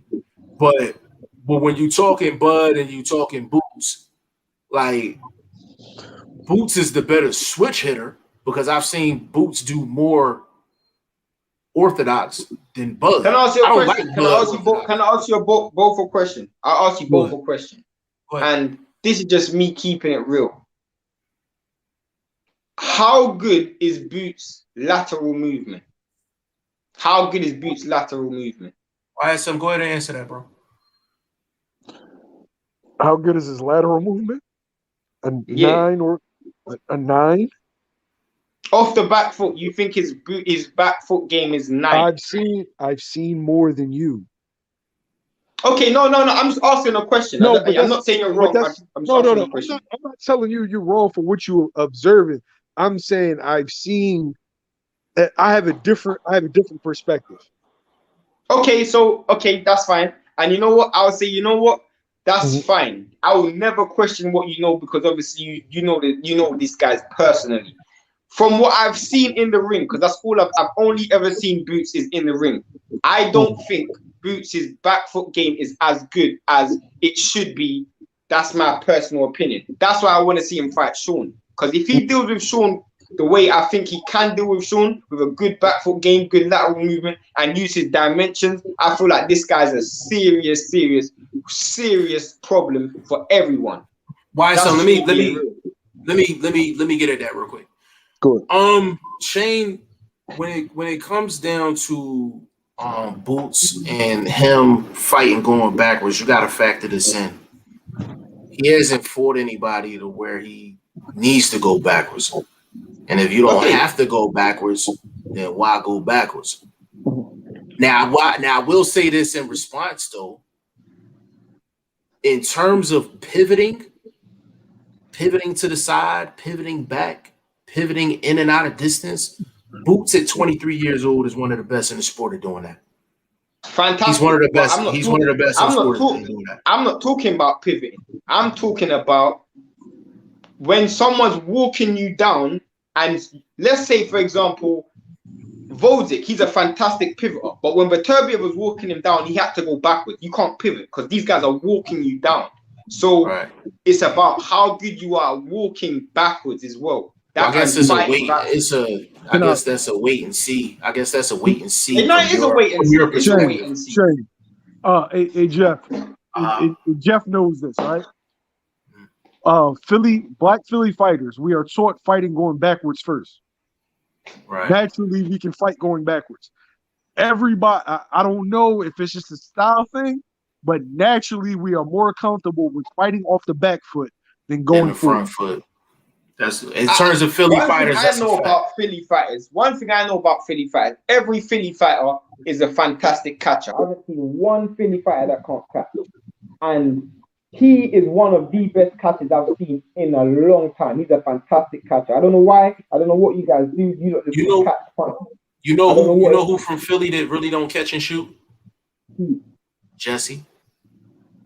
And that's my guy. That's my guy.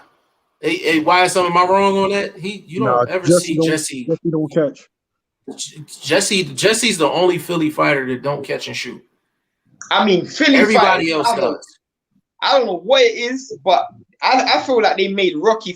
Rocky shouldn't have been from Philly because Rocky couldn't catch. Everybody from Philly could catch. He was catching shots. That's what he was catching. He was catching shots. Yo, how long you staying, bro? He talking? Yeah. Yeah, how long you want to stay? 10 to 14 days. Yeah, so we're gonna have plenty of time to chop it up. Because I'm glad you're on live. Where do you think the Fulton fight's gonna be? Because that's the fight I want to see. Oh yeah. No, where? Oh, where? I think it's going to be in. I think it's going to be in New York, but that's perfect. Yeah, but I don't know. They may do it in Cali because the Mexicans. I'll ask him. I'll be in the gym tomorrow. Please ask him because this is what this is what the game plan was. Shane was gonna come here for the Fulton fight. And He was thinking, Joe Smith, Joe Smith. Joe Smith's fighting in New York as well in September. So Supposed to be. Fights. Right. So Shane was gonna come for both fights. So people don't know what I'm talking about, but YSM know what I'm talking about. Like, I'm basically moving to a different location per prior conversation. YSM, you following me? Got you. Okay. Got you. So when he comes here, he'll be Shane will be at the crib. Shane will be at the crib, but he'll be with me. So basically, he's gonna come to Philly. We gonna all meet up, and then if it's both of those fights in New York, we basically making 2 trips to New York. Like, that's pretty much the game plan. And then we can sprinkle in the gym and show him around the city and all that other good stuff. In the meantime, you know what I'm saying? But I'm hoping that Fulton fight is in.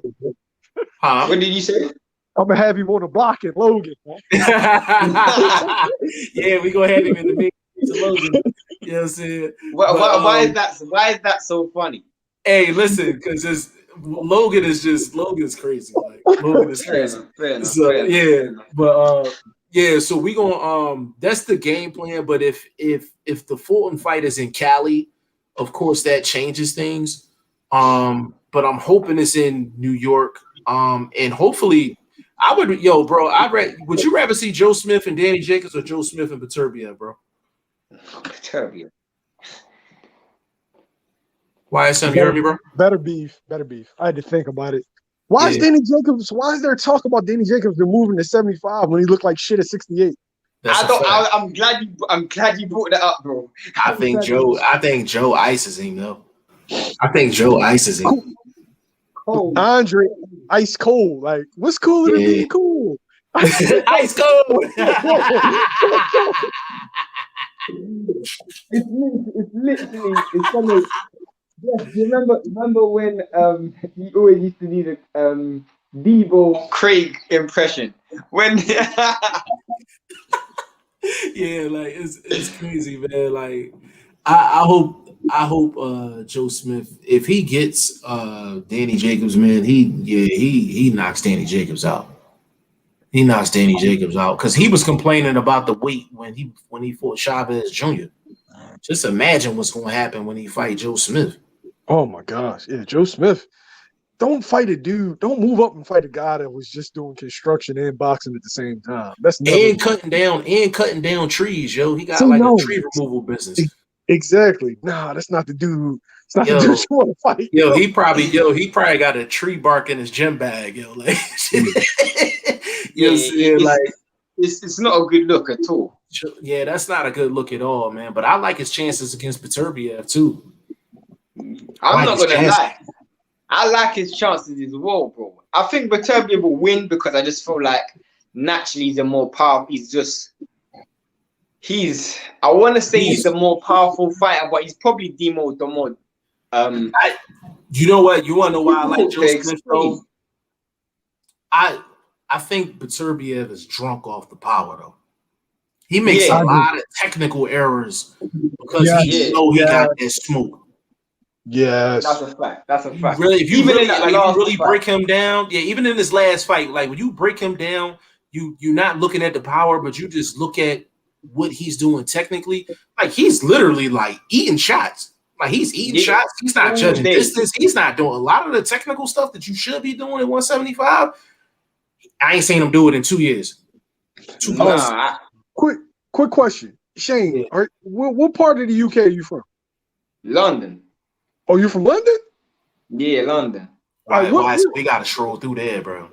That's what I'm at. Yo, I want to come. You come here. We'll go there. Yo. I want to go. Yeah, bro. London. This is the thing about London. I was telling Jeff this before. London is like pocket. So when where I live in London, there's a lot of, because I'm Jamaican. There's a lot of Jamaican people where I live. So, but London on a whole is like, it has pockets of different ethnicity. So you got a lot of like Eastern European people, you got a lot of African people, you got a lot of, so there's different pockets. So you have pockets full of British people. Like you have a lot of like pockets. Shane. So when you come here, we're gonna have you in the mean streets of Logan, but we will give you equal opportunity to have us in the mean streets of somewhere. Yeah. In London. To be fair, bro. To be fair, there's not really mean streets of London. If you want mean streets, streets, I have to take you to Jamaica. Then that's when you get mean streets. Yeah, that's a lot of men tell me London ain't got no hood. I know London got a hood. No, it does. It definitely does. I need to go. It's not like America. It's not like America, bro. I need for you to take me where the hood newsstands at, where they still got boxing magazines and shit. Like that's where I need for you to take us. No, but what you got over here is like you still got like people, especially in the gypsy community, like a lot of bare knuckle stuff that goes on. That stuff still happens. Oh, yo, I would love to see that. Like, you wouldn't love to see that, bro. You wouldn't love they're just straight white, bald-headed guys. Like, you don't want to see that, bro. There ain't no black people there. Trust me. Hey, YSM, bro. It was a fight at outside of Charlie B's on Broad Street, right? Right. Check this out. So Shane, this is around the area where YSM and I live at. So I'm riding through, right? So we had Charlie B's on Broad Street. So I'm riding through, and it's like, you know, where Charlie B's is on the corner, but you know, like that little pocket where everybody be parking at. Shane, YSM, like So it's like a little crowd there. So you see like some dreadlocks kind of just whiffing in the wind. I'm like, what the hell is going on, yo? So I get to it's nobody behind me, bro. The light's green. I didn't move. So I'm looking, and yo, it's this dude. It was this Spanish dude giving this Jamaican dude the business, man. Yo, I'm sitting up there. Yo, when I say he was hitting this dude, yo, I never seen a pull counter in the hood, man. He hit this dude with a pull counter right there, yo.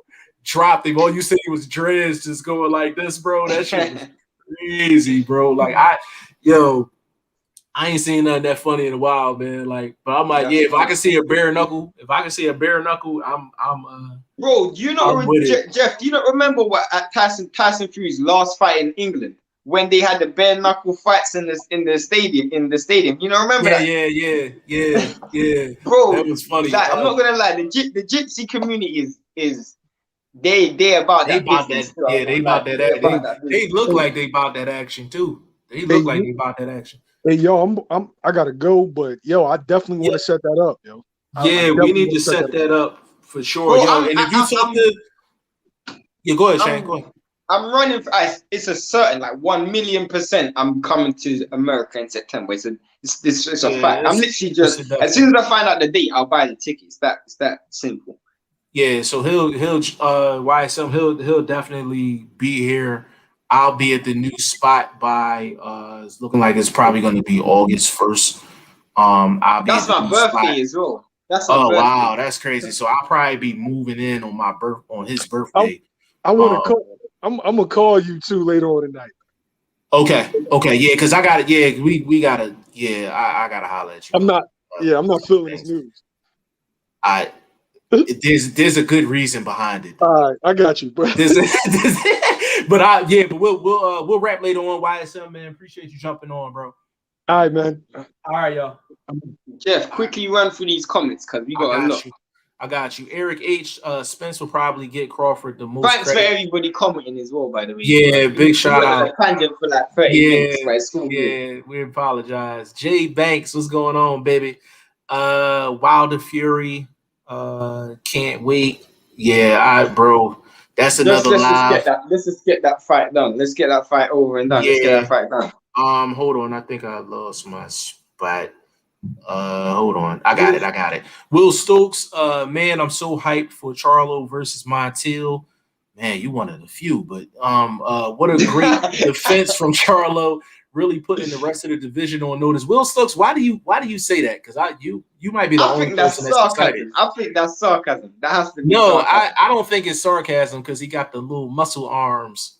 He got the True, muscle true. arms. It ain't no laughing emojis and nothing. Rocky Rodriguez, thank you for the super chat. Appreciate it. Keep up the good work. Catch you guys Thank you next very time. much. Rocky, you becoming a regular, bro. We appreciate that. He followed me on Instagram as well. Yeah, Rocky, good people.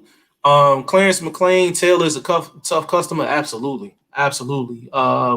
Ward jumped on him quick. That's a fact. Will Stokes, I thought all those commentators, even Joe Tessitore, who I love, were very biased against Taylor in that main event. Overall, I think they were trying their best to rob JT last night. Commentary, Bayless, judges. I don't think I agree with everything up until the rob part.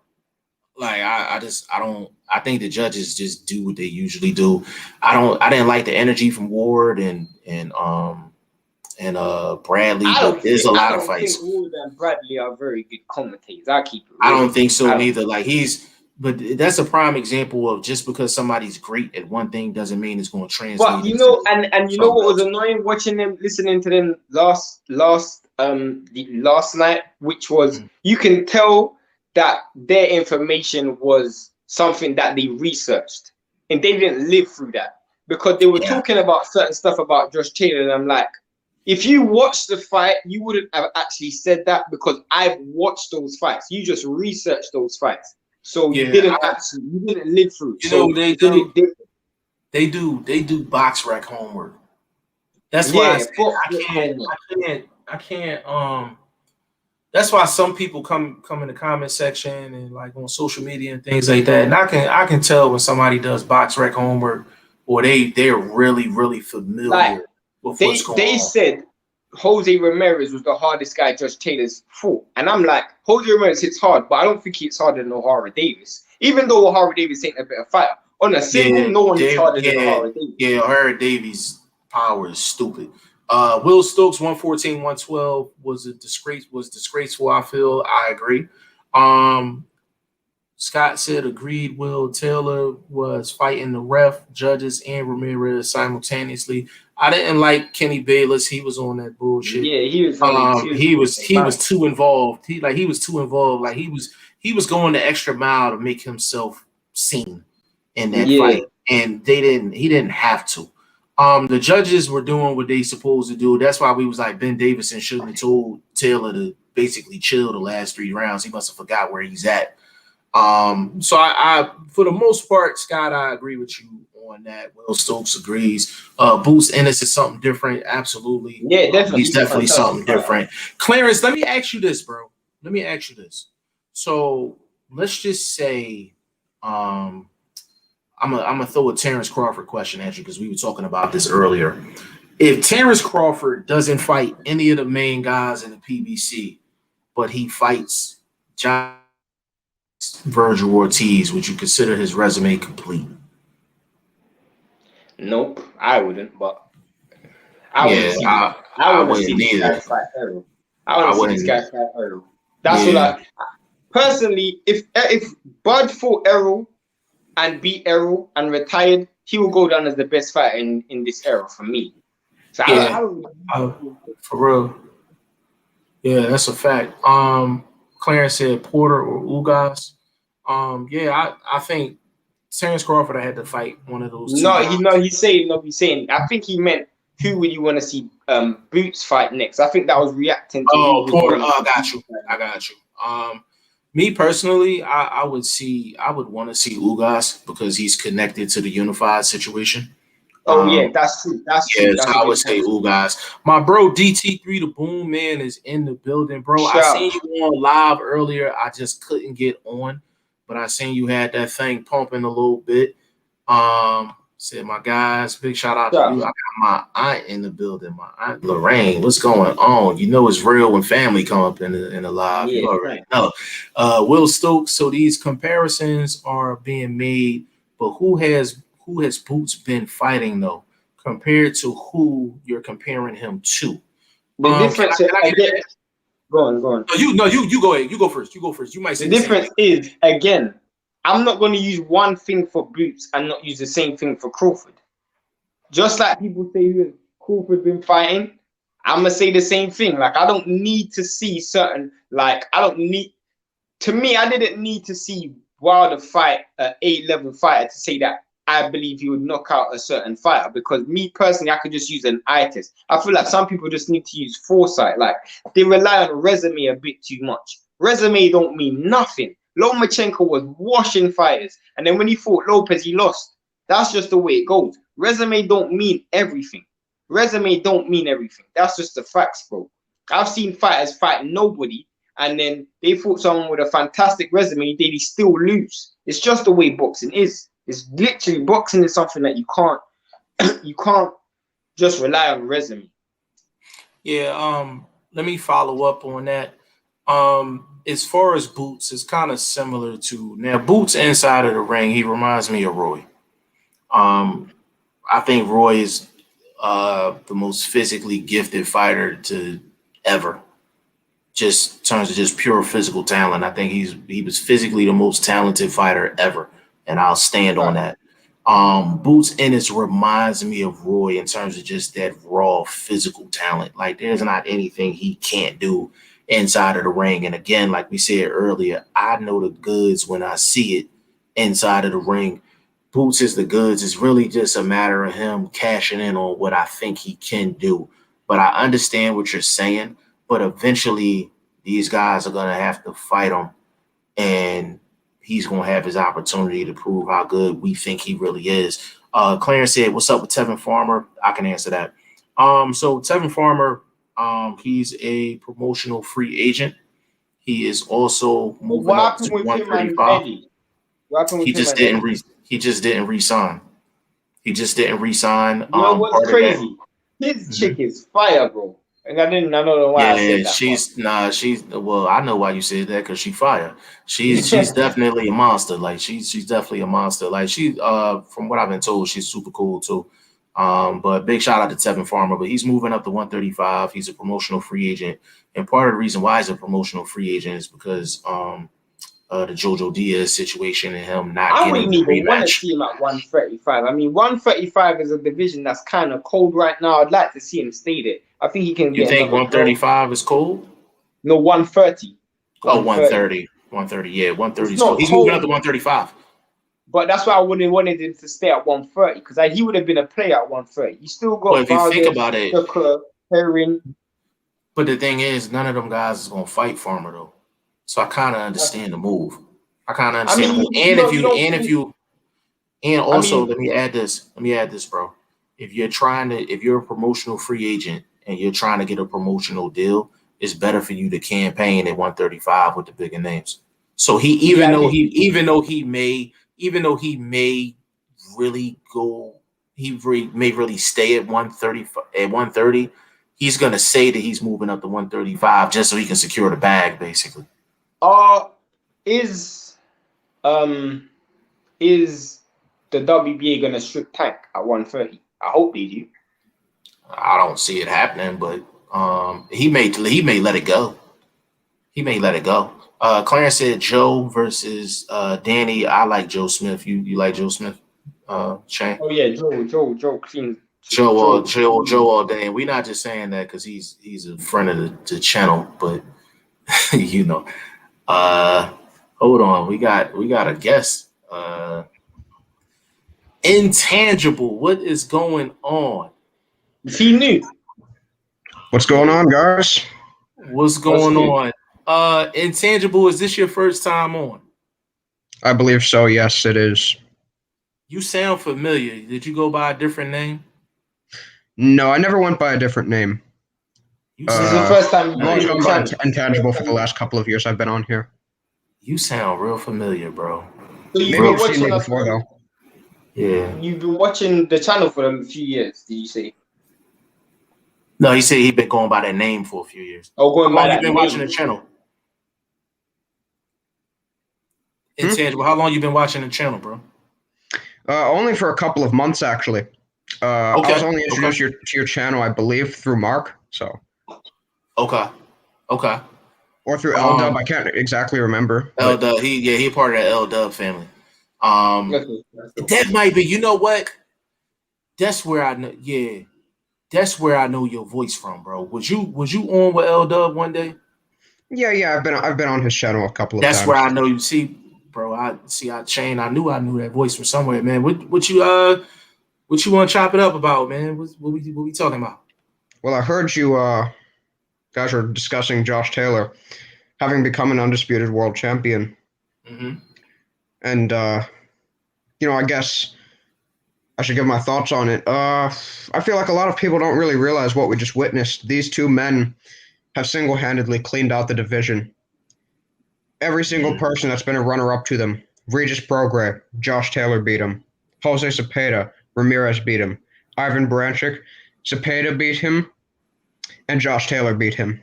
Victor Postal, both guys beat him. And if you want to go even further down, you want to go to the Terry Flanagans, the Maurice Hookers, the guys who had been world champions rather recently, and even Kirill Relic. All of those guys were defeated by some people within that sort of lineage of guys that Josh Taylor and Jose Ramirez defeated. So that just makes this win all the more exemplary.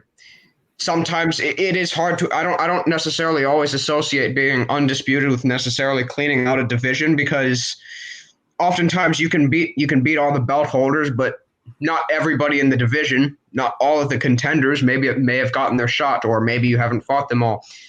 Even Josh Taylor, I wouldn't have said he's necessarily entirely cleaned out the division, but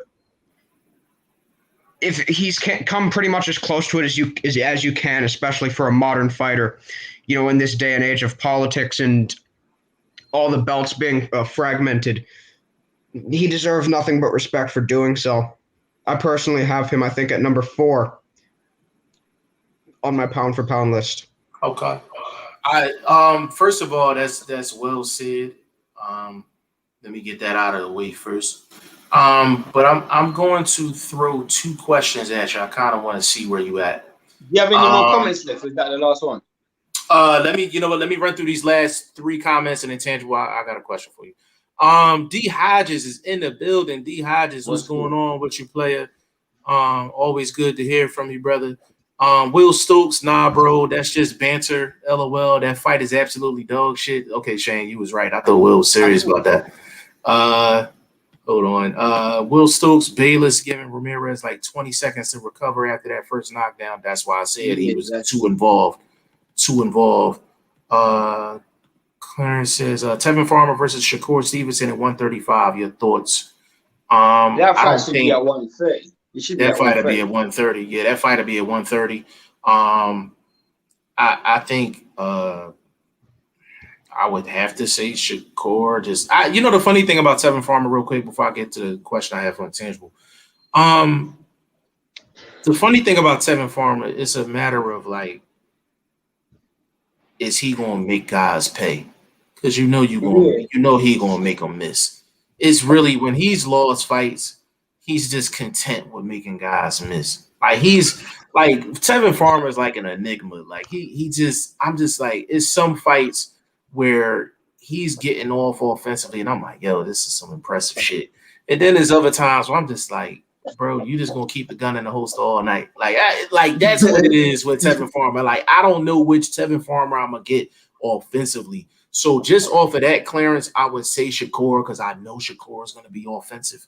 I know he's gonna be offensive. So if he's doing what Shakur usually does, I would see him winning a decision just off of activity. What you think, Shane?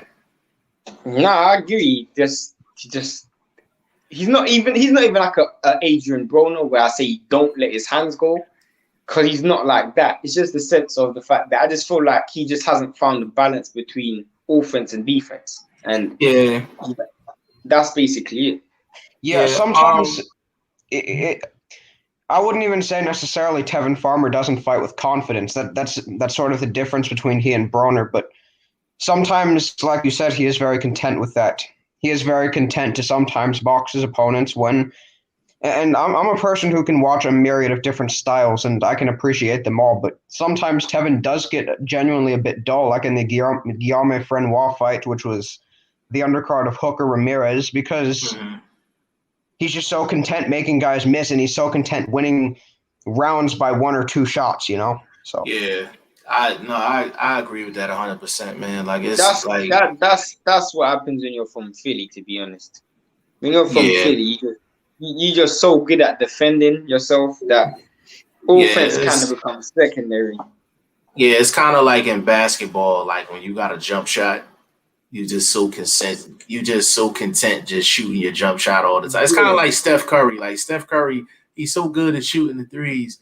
He might just get too comfortable shooting the threes where he got open shots in the lane. He could drive to the basket. It's kind of like that. Like, you know what I mean? Clarence says, great fight at 130, Philly versus Jersey at the Barclays Center. That would do, that'll do numbers, bro. That'll definitely do numbers. Like on the East Coast, like Philly coming out, Jersey coming out, New York coming out, Connecticut coming out, Baltimore coming out. Like that'll do some. Like if they really want to, do some things, like that's a good East Coast fight. But the reason why I said that is because I hope they do that for either the IBF strap or the WBA strap. Because right now, Gervonta Davis is holding that hostage. Yeah. Intangible, I'm gonna ask you this question. Josh Taylor, if you are in Josh Taylor's shoes, what do you do next? Well, it's hard really to determine what Josh Taylor's really desires most at this point. That would sort of help answer the question. I saw him most recently, at least as far as the interview goes, he showed a bit more, I guess, willingness to fight Terence Crawford more than, say, Teofimo Lopez. He said that Teofimo needs to clean out his division first, seeing as he didn't fight Devin Haney, which, fair enough. If I was in his position, to be honest, I probably would go for a Crawford fight next. And the reason being is it's very simple. Crawford, I believe his contract ends in October of this year at Top Rank. It's a very good chance that it's either now or never.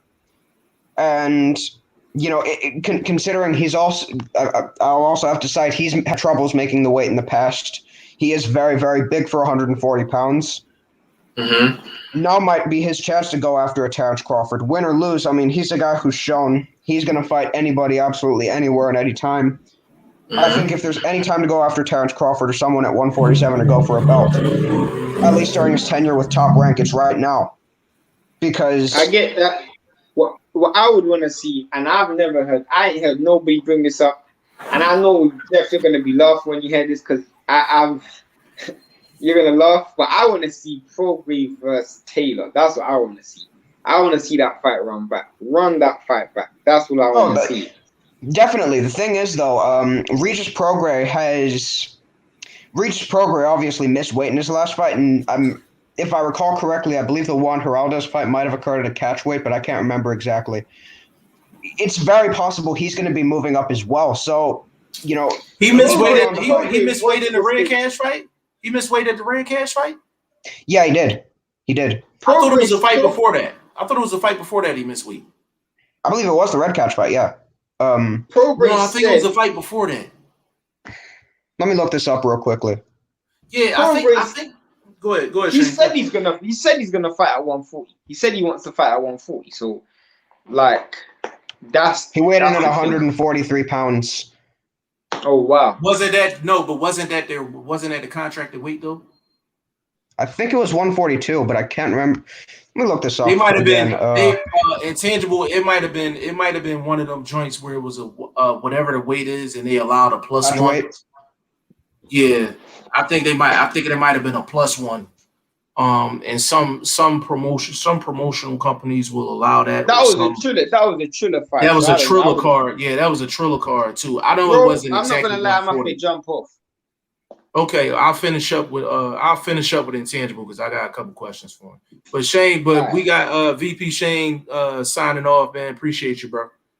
Love. All right. But yeah, like I stated though, Shane,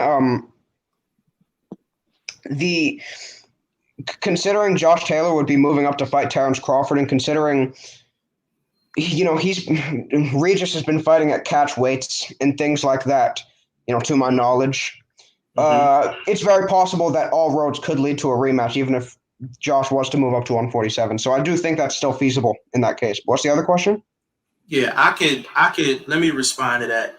I can make the legit claim that Josh Taylor could make some pretty big moves at 140 as the unified champion if Bob Arum is willing to play ball. Let me explain. Now, this is a serious if.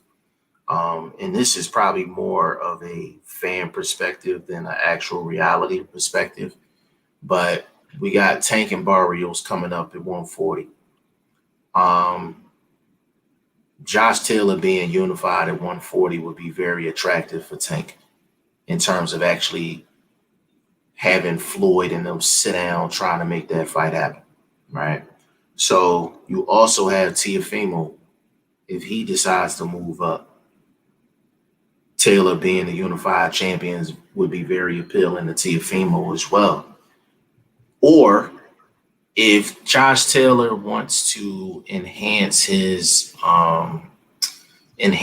name, like his profile, like in the States, and I'm kind of just throwing stuff out there. You take a guy that's probably on the back half of his career but has a name. You take a guy like a Broner.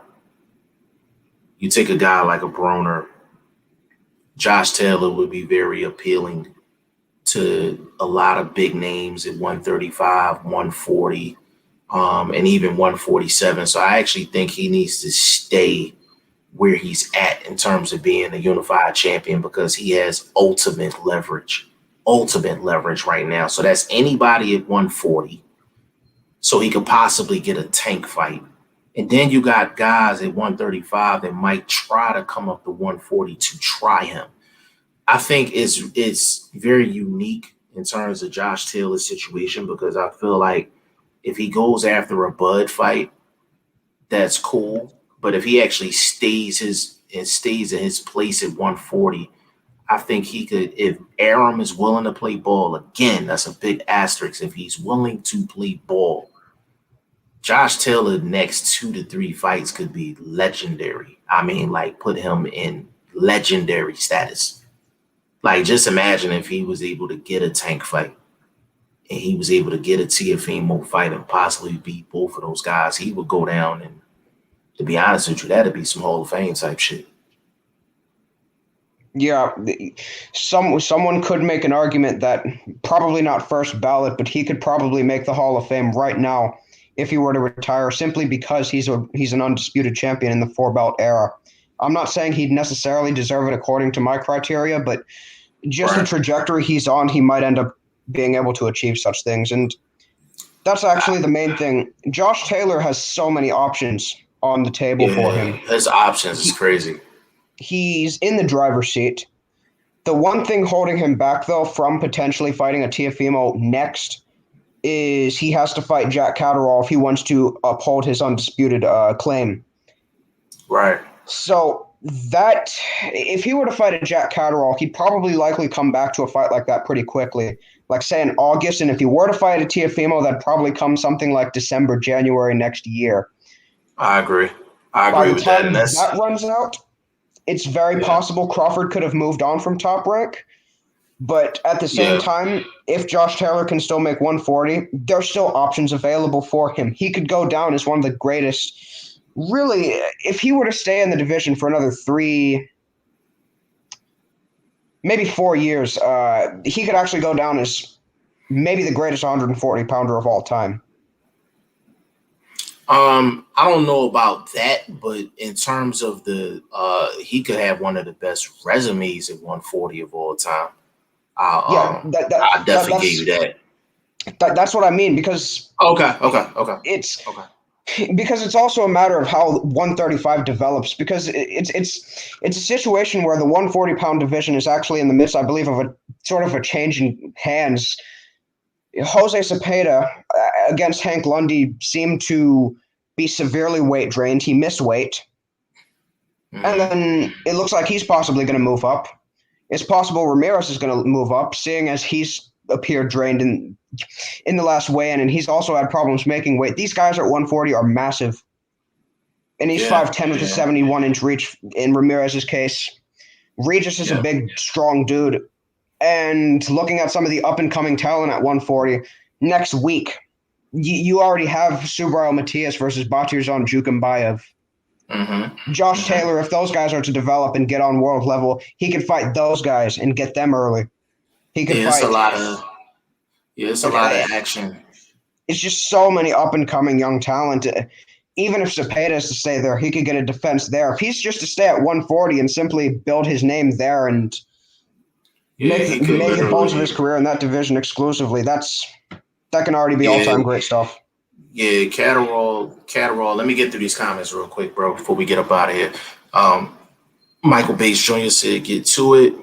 Appreciate you, bro. Will Stokes Catterall next for Taylor, and he deserves an easier touch. With all due respect to Catterall, MTK put out a post on social media saying the fight will take place within 90 days. I don't have a problem with that fight coming off of the Jose Ramirez fight. Will Stokes said, "I thought Taylor beat Prograis convincingly. I had 8 rounds to 4. I like to see a rematch still, but I expect Taylor to win again. He's only gotten better." Will Stokes, I'm going to get to that in a second in terms of your scorecard for that. He said, "For me, I more so look for Regis to clean out the division after Taylor leaves." I'll get to that as well. "I don't expect Floyd to allow Tank to take a fight in which Tank would be an underdog against Taylor." I'll get to that in a second.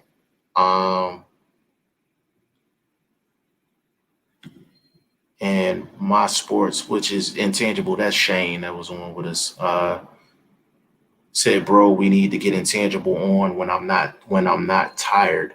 Yeah, we'll definitely arrange something. Now in terms of Will Stokes, I'm gonna address a couple things. Will Stokes, I did not have it 8 rounds to 4. I had it a lot closer than that. I think off the top of the dome, I think I actually had Prograis winning that fight, but it was super tight. I didn't have a problem with 7-5 either way, even if you had it a draw. It was one of them type of fights. How did you have Taylor and Prograis Intangible? I scored it 3 times. The first time I actually had it 8-4 for Taylor. The second time I had it a draw. The third time I had it 7-5 for Josh. Okay. The way I see that fight is it's one of the best fights I've ever seen. I had it personally as my 2019 fight of the year, simply because of how competitive and back and forth and how many ebbs and flows there were. I thought it outdid even Inoue and Donaire and Spence and Porter to an extent. It was just such an action-packed fight, such a high level of skill between them. Yeah, it was some high-level stuff going on up in there for sure. I think I had Prograis winning 7-5, and I think the second time I watched it, I think I had it a draw. But it was one of those type fights, man. You could really, throw it either way. They will also said, for me, I'd more so look for Regis to clean out the division after Taylor leaves. I disagree with that because I think Regis is so big at 140. I just don't think he's gonna be able to stay at 140 too much longer to clean it out. He also said that I don't expect Floyd to allow Tank to take a fight in which Tank would be an underdog against Taylor. Will Stokes, let me get at that real quick. I, more than anyone else, has spoken about Floyd having the training wheels on Tank Davis, but the fact that he's putting them up against Barrios, the training wheels are off. Like Barrios is legit.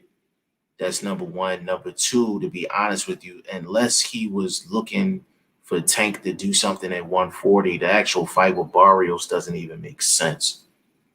It doesn't make sense from a career standpoint. Like if you're looking for a stopgap fight, you're not gonna do a stopgap fight. He's basically, his last fight was at 130. He's gonna do a stopgap fight 2 weight classes up against a guy like Barrios. He has to be trying to campaign at 140. Like if he's not, it just doesn't make any sense. So I do believe that if they came to Tank and said, "Hey, you want to fight for all of these belts at 140?" I think Floyd will pull the trigger on it. I'm really not a fan of Floyd as a promoter. I'm not a fan of Floyd as a promoter, but I think when you have a chance to go unified, legit unified at a weight class. And Tank fighting Josh Taylor, that's a 50-50 fight. That's a 50-50 fight. I don't think Tank could be an underdog in that fight. I think it'll be a 50-50 fight. It's one of those type of fights, but I think some fights are worth the risk. I think Floyd to look at it like that would be legacy for Tank, and it's a winnable fight. I think there's a chance he could beat Josh Taylor, but there's a chance Josh Taylor can beat him too. I think because Josh Taylor has all the belts, I think Floyd would take a chance on that. Intangible, what you think, bro? I don't know if that chance would actually present itself, though, because I just don't know if they're going to work with Top Rank, to be honest. I could see this. I've heard, boldly from some people that this fight could be potentially a way for Tank to possibly test the waters at 147 even. I've genuinely heard that. Yeah. And I don't necessarily entirely disagree with that. It could be a setup for Regis to fight Regis. One thing when it comes to predicting PBC fights is a lot of the time the matches are made based on sometimes card association and things like that. And the truth is, Regis was on the undercard of Tank versus Leo against Juan Heraldez. So correct. I think that was a fight that I think he came in overweight too. Yeah.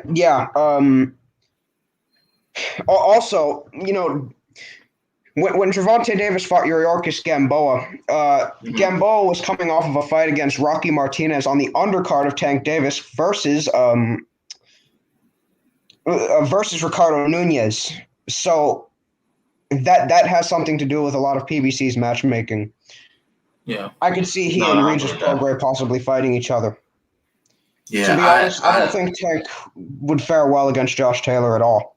I think Josh Taylor's a terrible style matchup for him. I think he can walk through Davis's punches, and I think that's possibly the worst thing, that Gervonta can fight. Someone who can get through his punches and push him backwards, not necessarily when Tank elects to the back foot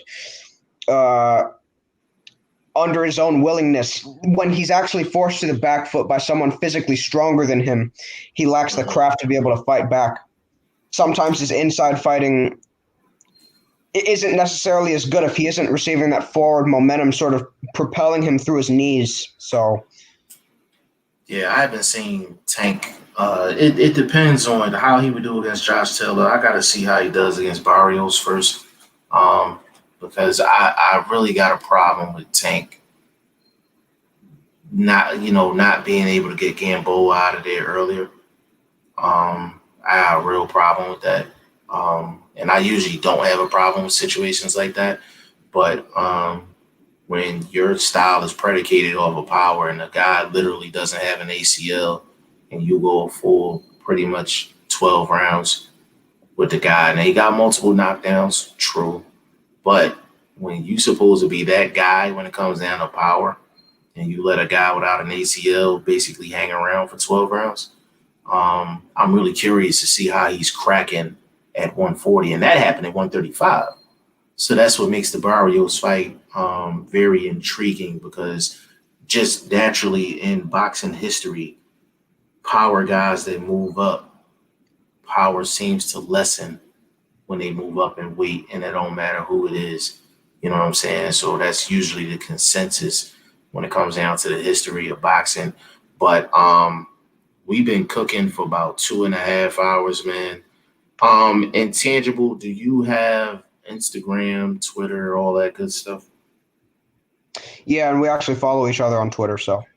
Perfect. So what I would like to do, because Shane wants you back on as well, we're going to be doing a couple of lives this week. I don't know what your schedule's looking like. To be honest with you, I don't know what my schedule's looking like. I just know we got a lot to cover over the next week or so. We actually want to do an episode about the state of boxing and boxing being in a much better place than what the public perception is.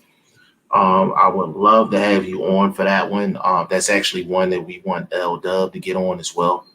So what I'm thinking is Shane, L-Dub, get you on, and myself, because I think that's a discussion that needs to be had. Because I think people think boxing is in some type of a bad place, and I think that could be further from the truth. So if you're down, we can Yeah, what definitely day? chop it up. That I'm not sure of yet. So we just send me a message on Twitter just so I can have you in the DM. Yeah. And I guess then my we can premature do that. sort of what I would say is I guess sometime around like 7 p.m. Eastern, I think would probably work best for me. That's fine because usually we try to strive for 6 o'clock or 6:30 Eastern time to jump on. So worst case scenario, we'll already be cooking. We'll already be on. What I can do is I'll just send you the link, or if you just in the chat, I'll just send it in the chat, and then you can just jump on whenever you're ready. So, Sure. um, if you want to give people your social media, you definitely can before you sign up. Yeah, I really don't have much to promote. Obviously, I do have a channel. It is Intangible Boxing News. I do videos every couple of days or so, Mm-hmm. analysis-based videos on boxing, and otherwise, I don't really have too much else to promote. So, have a good Okay, one. well, definitely subscribe to his channel, and you will be hearing from Intangible on this channel going forward. Definitely appreciate you coming on. Definitely do. Clarence, he said support my man G5 Jeff TV. Salute King. Clarence, appreciate you, man. Definitely go follow him on Instagram, man. He be jumping on live, man. Be having Peter McNeely on and all of that, man. Big shout out to you, bro. But we had YSM come on. Big shout out to you. Intangible jumped on. Clarence McLean jumped on. Appreciate you, good brother. This live was good, man. This live was good. Big shout out to Josh Taylor, man. Big victory over Jose Ramirez, unified champion at 140 pounds. And in terms of being a boxing hardcore, boxing purist, that's all we can really ask for. So definitely tap in with me. Hold on, we got Chris G in the building. He said I would have jumped on, but I hate the sound of my voice on live. Chris G, you crazy. Man, we don't care about that, man. We trying to hear what you got to say in terms of boxing, man. So don't let that affect you at all, man. But definitely follow me on Instagram, Twitter, Facebook, everything G5 Jeff TV. So if you want to reach out, get on the show, you definitely do that. Definitely follow me. Because I'm going to be putting out posts letting you know when we're going to go live. I don't know exactly what time yet during the week, but we definitely going on live a couple times this week.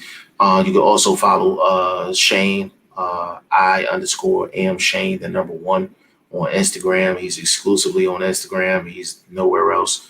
And big shout out to the OG, man, the general of the channel, BoxingFirst Vlog. Big shout out to you. Hopefully everything is well with you. And hopefully soon he'll be back on the channel, providing his analysis as well, man. So on behalf of VP Shane, behalf of BoxingFirst Vlog and G5 Jeff TV, we are out.